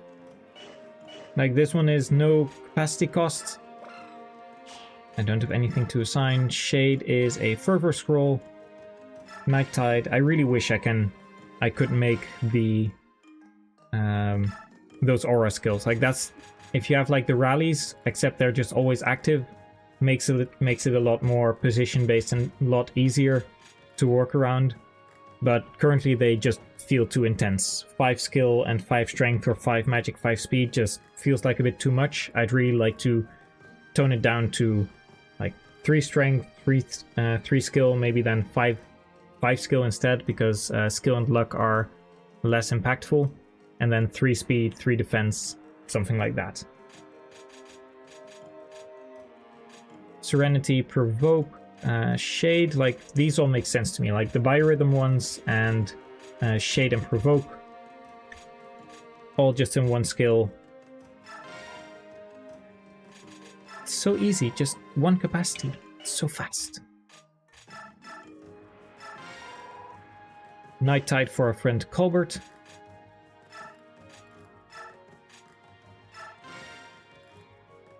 So if we try to assign Bravery, currently he had it as a free skill, but Bravery is...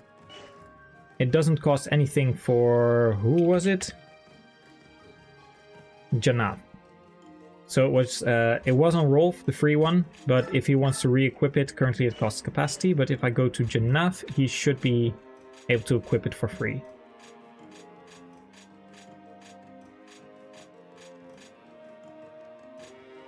There he is. Yeah. However, oh yeah, Riled Up is Lagoose only, that makes sense. And this means that if I also take it away from Janaf, I can reassign it, so I can freely distribute these quote-unquote personal skills.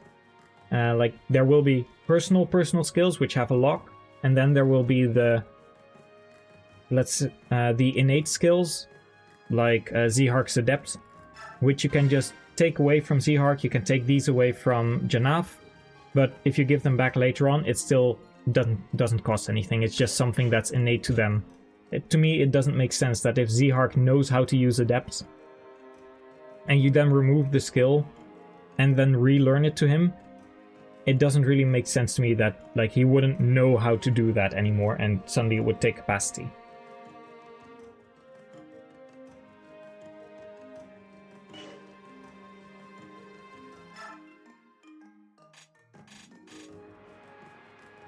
Anything else? Like Riled Up is fine. Pulse Shift should be fine. I'll also have to go into descriptions and edit all of that as well. Just there's going to be a lot of work to be done before this is going to be in a playable state. And I may need to think about how I'm going to go about working with the current lag, because I mean it's probably not noticeable on the map, but it is noticeable in base if you want to shuffle skills around. And that's going to cause issues in 3 endgame, for example. Yeah, there hasn't been a better name for our big friend Colbert. The fact that he survived. Let's see, we don't have a version of Initiate that's free for someone yet. I'll currently just throw it on Zihark because he has it anyway. No, crap. No, that's not what I intended. SFXC Allies, and then SFXC Human. I keep thinking about Bayork, but it's just Human. And then not for PID Zihark. And we go to this one, and we advance copy. We go to 425.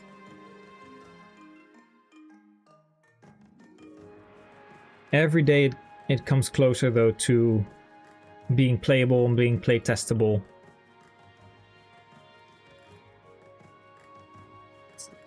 This one specifically is for PID Zihark. This is not going to stay on Zihark because he already has his Adept. And it feels really like a core skill that really resonates with him.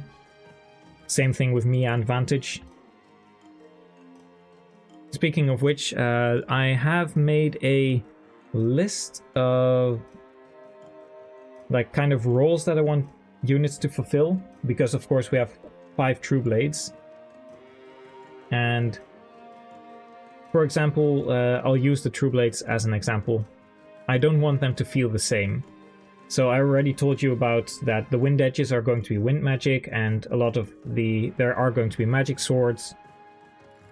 And for example, due to the nature of Edward, him being rather reckless and like being told in chapter 1 that he still has to work on his skill, he's going to be high risk, high reward, with in the beginning lower hit, being not really all that magically inclined and focusing high mostly on crit rates, just strength and crit, glass cannon kind of build.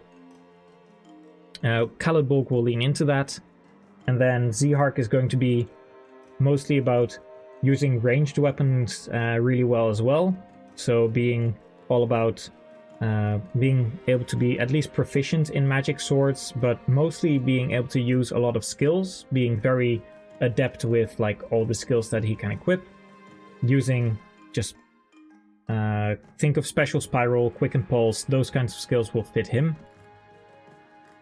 Lucia is going to be rather unique because she is going to have some, like maybe that Reinforce skill as her personal as well, but she's also going to use Parity, so she might want to not use any skills at all and use Parity instead.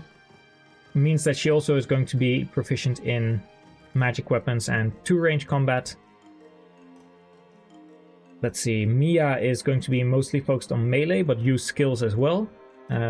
Mostly leaning in the vantage and like lower HP stuff.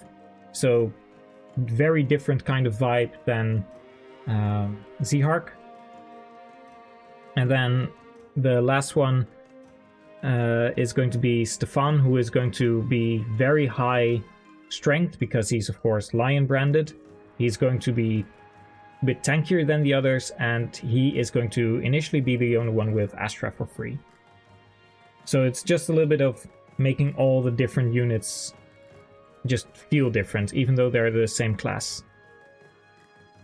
See you later, Thomas. Take care, and see you next time.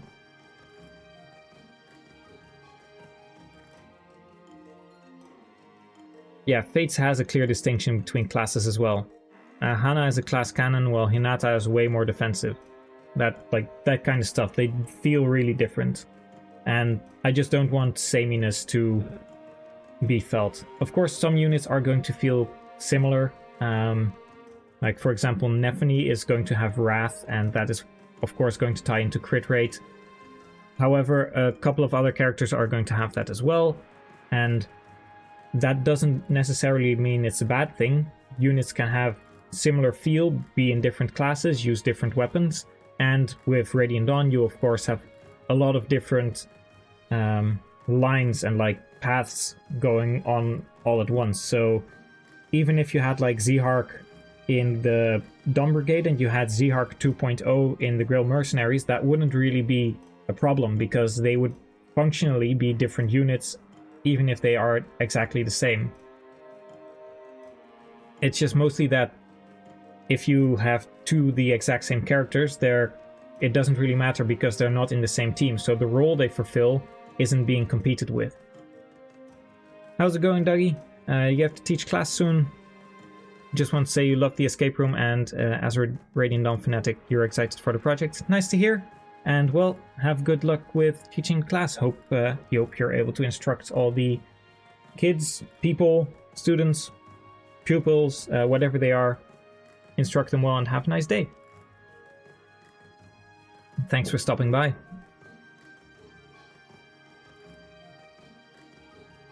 Let's see, we have... Kind of lost my train of thought, like with where I'm... Oh, they're going to Squirm? Well, I wish you the best of... or I wish them the best of luck, and I wish you a lot of fun watching the kids like panic and seeing the sweat drops fall from their face. See them cry if you're being really sadistic. But no, just hope they all do well. I certainly didn't. I certainly did in a few classes when I was in high school. Oh yeah, it's okay. Like the Zihark and the class difference for Radiant Dawn and Fates like that. I rounded that one out pretty well. I think I came to my conclusion pretty well. It's just like, where was I with the skill system?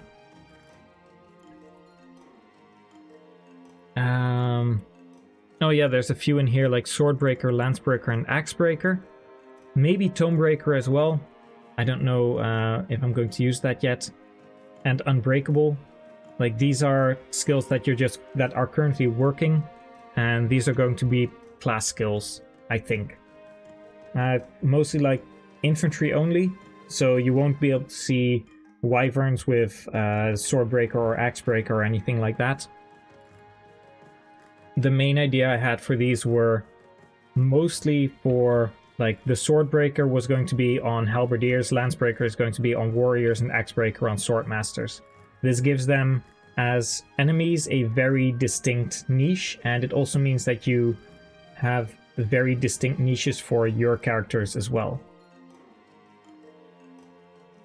Yes, there will be class skills. However, I don't want to overload it. There's 6 class skills or 6 skill slots available for player units, and these might be enemy only.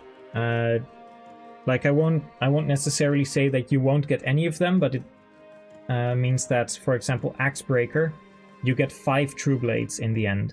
That means you would have 5 Axebreakers. That's quite a bit. And I don't think that's good game design, because the axe breaker on 5 units goes against what I just talked about, making the units feel distinct. So I don't want like Zehark, Edward, Mia, Lucia, and Stefan to all have one of their 6 slots all be the same skill. But it will be on generic enemies. And that's going to be important to think about. However, you won't be able to have 6 skill slots. You won't see, or I'm aiming to not have the biggest skill bloat in enemy units. I want you to be able to mess around and do a lot of stuff with the player units, but enemy units should have less, like 4 skills at maximum, probably. And then 2 or 3 of those at max would be combat skills. That doesn't mean, however, that the skill slots won't be entirely full. They will have 6 skills in certain cases. Like if they have 4 combat-related skills, there are still 2 slots open, but those will be for specific things like...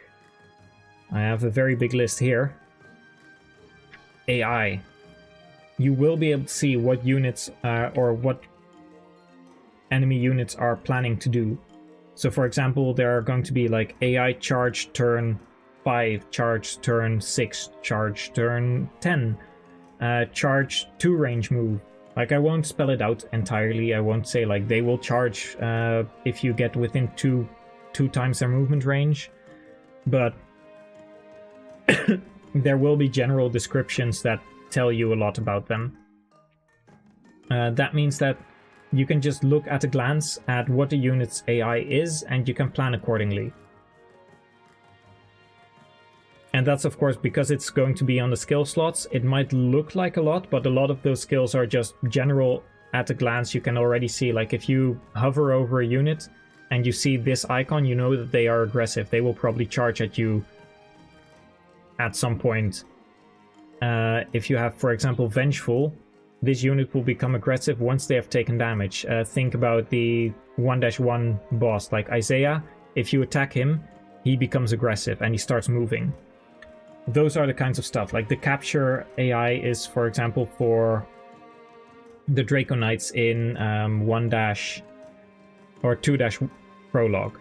And we're almost getting an ad. The last one I'll show is Arsonist. Like here you will see Arsonist. This unit will actively seek out buildings to set ablaze if no enemies are in range. Or the same thing with Pillage. Unit will loot and pillage any and all homes that have not barred their doors if no enemies are in range. So yeah, we're almost getting an ad. So if you want to do so, please get something to eat, get something to drink, get cozy, and I will see you all shortly. I'll refill my tea as well. And we'll continue the discussion in just a moment.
Didn't spill my tea this time, so I'm improving.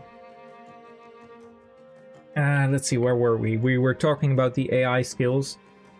Yeah, AI charge does feel kind of out of place. It was currently just named that, like I copied that skill over and it was called AI charge at that point in time. I made catch, pillage, arsonist and all those others and vengeful later. But I do want to showcase that they are going to be like very specific skills, so I might make the border I might make the border a different color. I've actually done that and had that idea for... Where's my roar skill? Oh, it's a shock. So I was thinking about the idea of personal skills, and I actually made an entire set for those already. Like you can see all the skills I've made. A lot of them are unused. I've got a lot of empty ones. There's one in here that I cannot find whenever I'm editing, which has like 2 pixels, and it's very annoying. Oh, you can't actually see that. Like there's a drop-down menu with all the different skills, but you'll see the shock skill change in just a moment.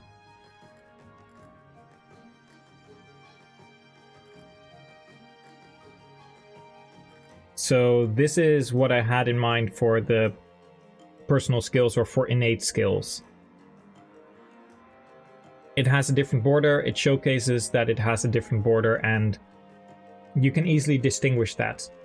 The same idea I had for like when shock, for example, is off cooldown. Currently the text is grayed out, but I thought of also maybe making the icon grayed out. That could also be a possibility for like showcasing and making it easier to discern like what is relevant.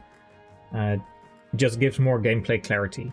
And then maybe having a red or a dark brown or like a different border color for AI skills, which can be like a specific notification. This will be a thing in Daybreak. You will have AI skills. These do not do anything except give you gameplay information. You can easily see which skills are AI skills depending on the border color, and then have additional information if you hover over them to see what they do.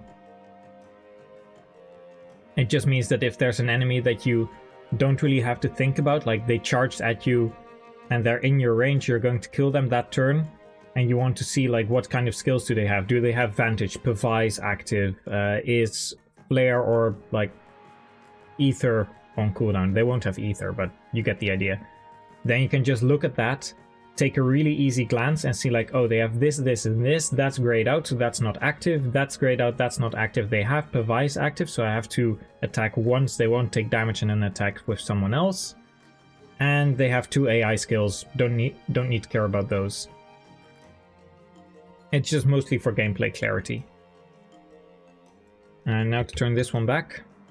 It does mean, however, that I have to be really stingy. I thought I had more space, but this is the last one, and that is 511 slots that I have, which sounds like a lot, but it's actually not. I have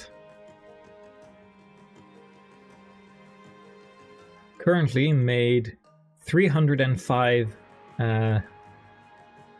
unique icons, which is many, and a lot of them probably won't be necessary later on. Like there's a few in here, like these I haven't used yet, and this brick wall I haven't used. There's a few that I probably won't need, but it does mean that a lot of the skills that I do need are like, this is a large portion that I'm going to need for these, and I probably can't triple that. I need to be very selective with which skills I am going to use. However, for those AI skills it doesn't really matter, because like I've got these, for example, but there's the other ones. Like it's originally the Tempest and Serenity skill icons, I believe. Here they are. No, that's not the one. It's somewhere else. Anyway, these are like some of the icons, and I can just if this one is going to be AI only, I can just always give it this border. It won't change. So that's not going to cost an additional slot. No, not 240, just 24. 24, please. 0, 24. There we go. Okay.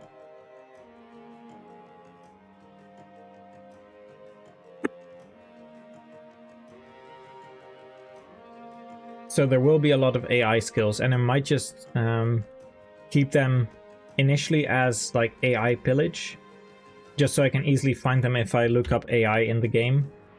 Currently I also have Maim in here because of that, and Ordained, and a few others, but I can easily find them this way, like AI Charge, Hold, Threaten, Follow, Arsonist.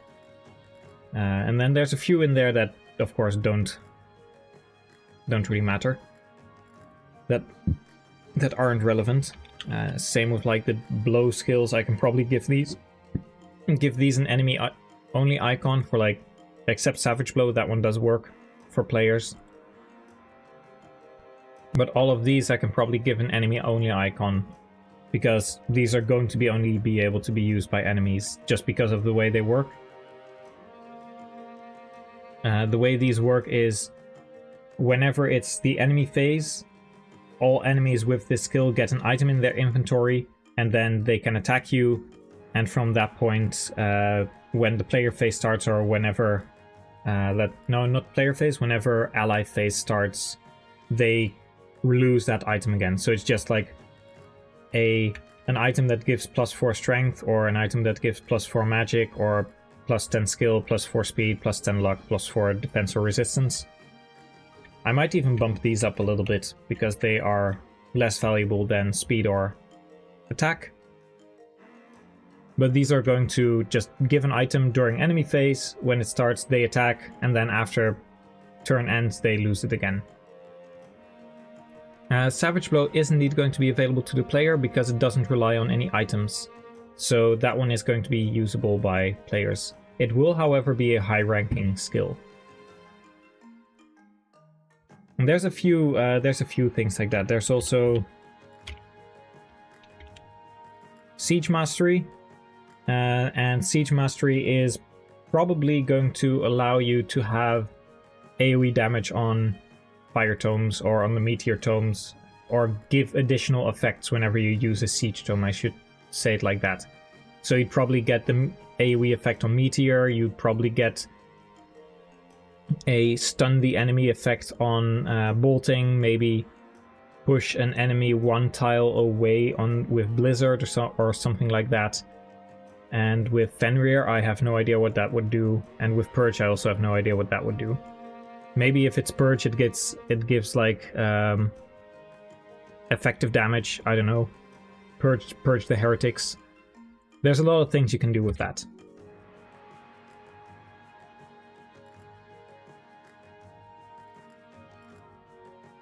And it's currently a little bit sad. I have stuff like Arms Thrift in here, and there's a few skills like Mercy, which I don't know why I made this like an innate skill and a skill that costs capacity. Why would you ever use it for something? I was going to make this enemy only for like a longbow archer or siege magic user, that they can never kill you. They can chip you, but they can never bring you down and kill you.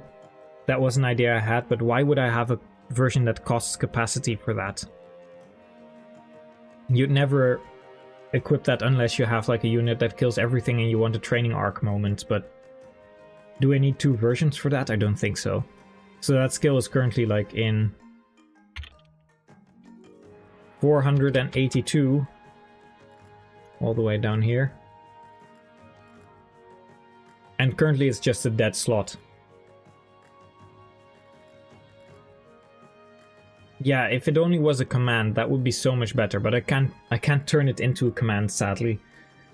I would have loved to make that a command, just like Flourish or Gamble or whatnot. But I don't know why this skill slot is here. Oh, there's a few interesting ones, like Lagoose Craft. You can, if you have 2 Olivi grasses in your inventory, you remove those and you get a Lagoose like a change stone, and then if you have 2 change stones, you get a wild stone, and if you get 2 wild stones, you get a Laguz stone, and if you have 2 Laguz stones, you get a Laguz gem, stuff like that.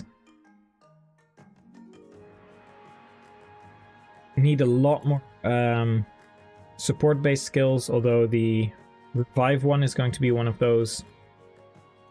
Life and death is going to be very specific to one character, probably.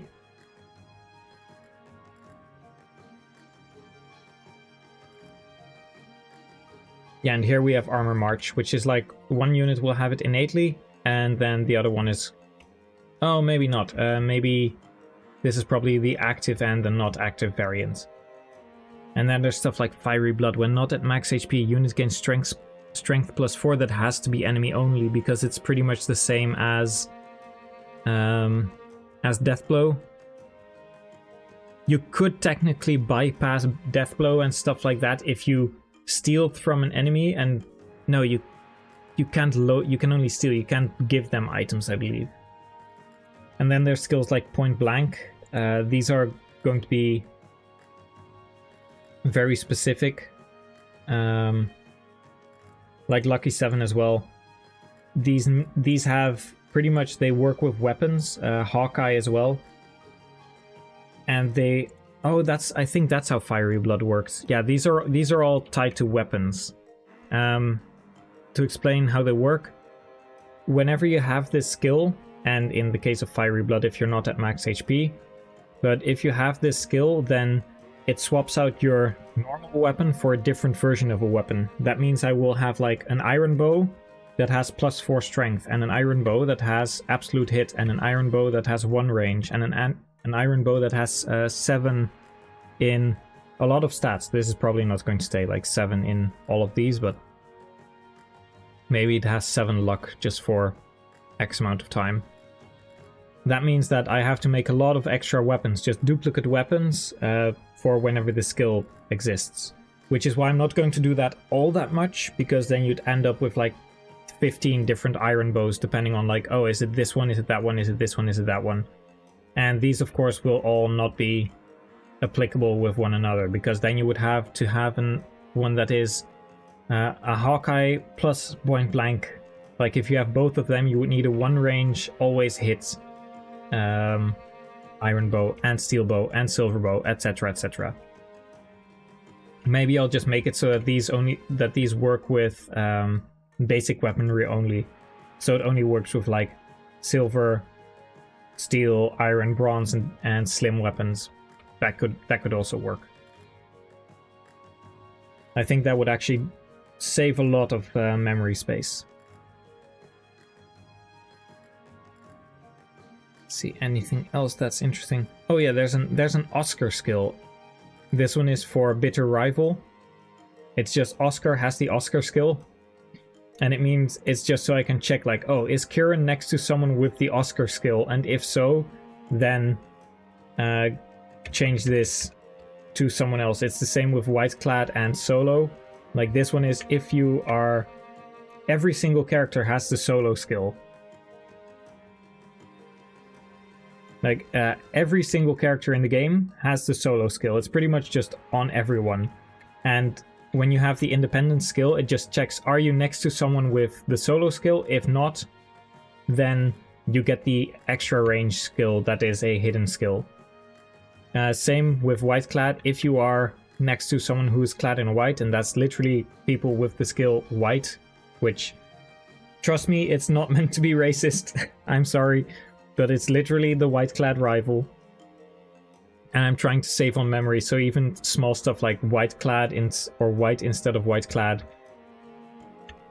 it just allows you to have these kind of skills that activate depending on whether people are next to you or not. Yeah, it's people dressed in white. And then there's a few, like Profiteer. I don't know what I did with this. It's kind of like Scavenge. A unit may occasionally find gold or other valuables after taking their action. Branded. This one was made just for, I believe, a video to prove a point. Like, the description doesn't even match. It's riled up. The description is riled up, which doesn't make sense here. Like, those are all kinds of things that I still have to correct.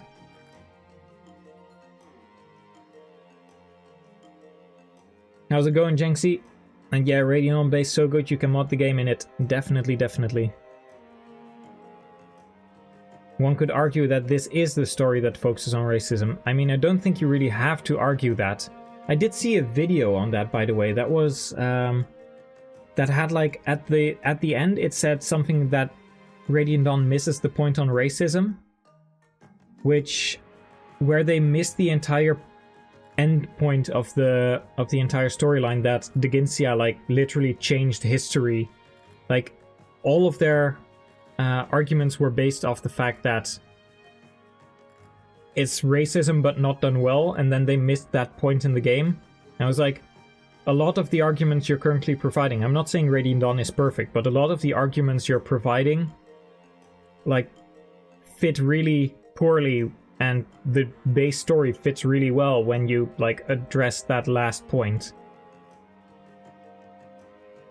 It is also based on order and chaos, but, like, I still think it's kind of a cop-out. I would have liked the racial tensions. I know that they went for, like, the Leiron's medallion. It's even in Path of Radiance, the idea. You can see that a sequel was planned, but a lot of the threads that hinge or are tied to racism are dropped.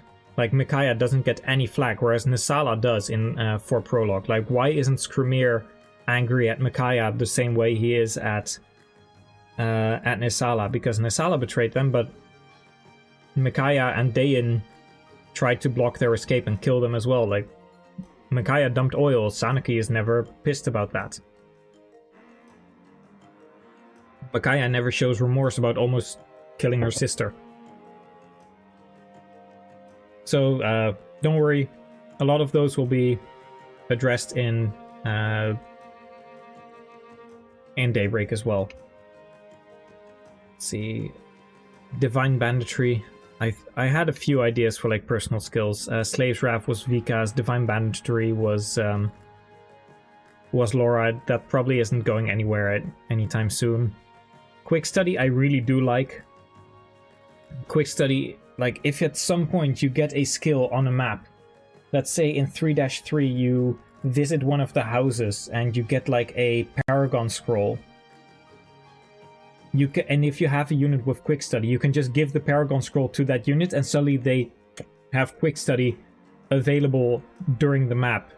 Or rather, they have Paragon available during the map, even though that normally would have been only applicable in the next base. Just seems like a really cool thing to me. You counted and there's like 12 characters that would trigger White-Clad Rival. I am curious to see what your list is and if it matches with what I have given. Radiant Dawn is your favorite game. I liked the story in the first playthrough. I haven't looked more into it aside from hearing complaints about the Blood Contract. I mean, Blood Contract is a big issue and I will have to try and work around that in some way, shape or form, but like, even just a Dayan is, like, tattered and broken into pieces. They have reclaimed their sovereignty, but they still enter a contract with Benyon to get, like, aid and reparations. And then that's done with, like, Duke Lacane, but then Lacane threatens to stop that, and mass starvations can happen in Dayan because there's not enough food, and we're currently nearing the winter period because, like, we're going towards winter in that part of the game, like 3.12, 3.13. You could just say that they stop all the provisions that Benyon was obligated to provide, and that would really force Dayan's hand and Peleus's hand. Like, we don't have a choice. It's either we fight or we starve the entire country. That's stuff that can happen. You can work around with a lot of things.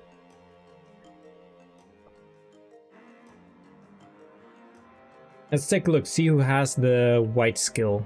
Because I'm not sure myself.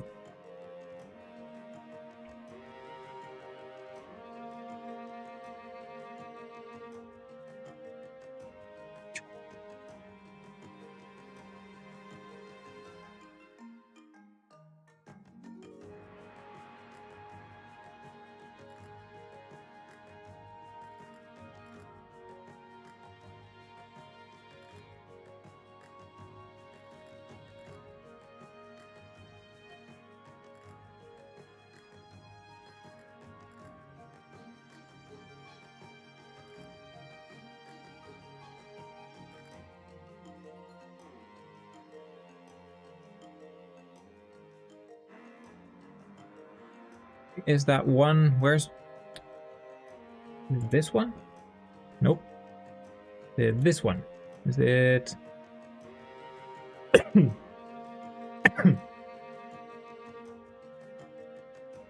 Okay, something is obscuring the screen a little bit, but let's see. Elincia is clad in white. Laron is clad in white. Riss is indeed clad in white. Sigrun is clad in white. Astrid. Laron is not. Technically he is, but he's not. Torneo. Titania, indeed, even though it's like light goldish. It counts. Nyla is clad in white.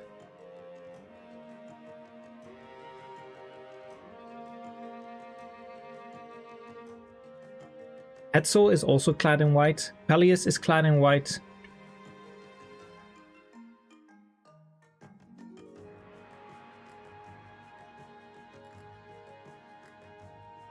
The Herons are not, but not because they're not clad in white. It's mostly because they don't have any combat potential, so Mia wouldn't consider them a rival. Lekain has white. Lucia has white. Leonardo has an item as a skill. Laura is white. Mia has the rival Mia skill. And that was all of them. Let's see. So we did have like Peleus. He is technically considered white with escape. The Herons, as I said, they could count, but they don't, just because Mia is looking for a rival to spar with at like dawn, at daybreak. Hetzel, I am not sure if he's going to be playable. I do really like the fact that he's normally he's just the fall guy. He's the bystander effect personified. Is he redeemable? Maybe not. Yeah, that's actually a rifle to spar with at dawn. That's like in her Path of Radiance supports. And Nyla is mostly because she might be more yellowish in untransformed, but when she's transformed, she is considerably white.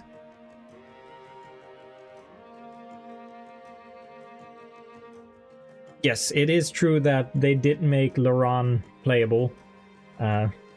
It's also something that I'm like, I have opinions about that. Some good, some bad. I might just make like an even more convoluted process for being able to recruit Hetzel, and I'm not going to tell anyone how or why that would work.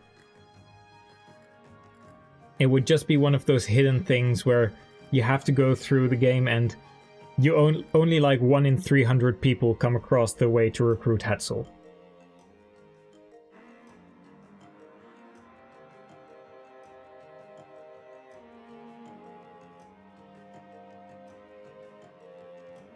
I have kind of a system with Fire Emblem villains where I decide that every game has the final boss, but then there's also the main human antagonist. I mean, that is pretty much Garneth, not entirely human anymore. I mean, Imhulu does, of course, like, he doesn't feel entirely human. Technically he is, and then you have Medeus. I haven't played Gaiden or Echoes far enough yet, but it's like Rudolph, Emperor Rudolph, and then you have Duma. Garneth and Hardin are there as well again. Yeah, Ashnard is final boss and human, which is like, nice twist. It's actually, I also find it a very fun twist that his mount is like the beast. You never really fight Rajajon. I'm just gonna pronounce it weird to piss people off. Let's see, I haven't played enough of Genealogy or Thracia. Zephiel, of course, and Ithun. And then Nurgle and the Fire Dragon. Like, it is a common trope in Fire Emblem. Leon, Mortis. Zephyrin and Ashura. Grima also kind of pulls a twist on this, though you could also consider Valadar because he's more of the mastermind behind this. But Grima is technically fought in human form, sort of. Yeah, he's still, Jedha is still the evil lamp mage villain. That's a very good description.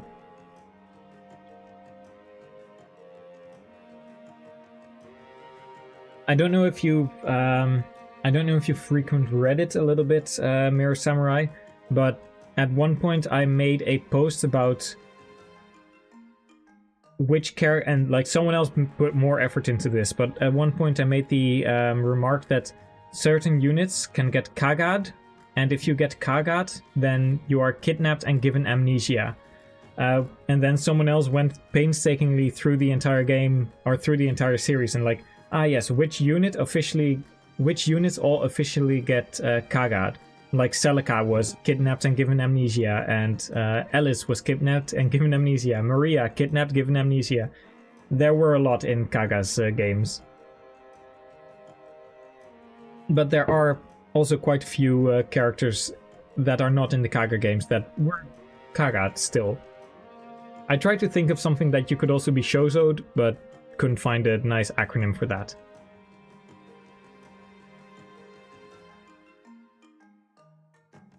I just found it a very nice acronym, like kidnapped and given amnesia. You're Kagad. It just suited it so well. I think that is also pretty much, because it's like 5:30 here, I think that's a good time to start ending the stream. I just got heard that we have dinner coming up, so that is going to be it for me today. I got quite a bit of stuff done, and I really like the conversations. I'll take a lot of the points and like inspiration about the map objectives as well. And yeah, I've got to work on a few more things for the Q&A video. Like I need a few more questions, of course. So if anyone wants to have any burning questions answered, then please ask them in the Discord in the general channel that I referenced. And there will, in like a few hours, still be a video coming up either for dark or fire magic, and maybe wind, I don't know. Any of the 3 remaining magic types, you'll see a video coming out later tonight, so stay on the lookout for that, even if you've seen it already. And yeah, it's been nice. Thank you all for the conversations, and we will be back soon, probably next week on Tuesday. So Sal out.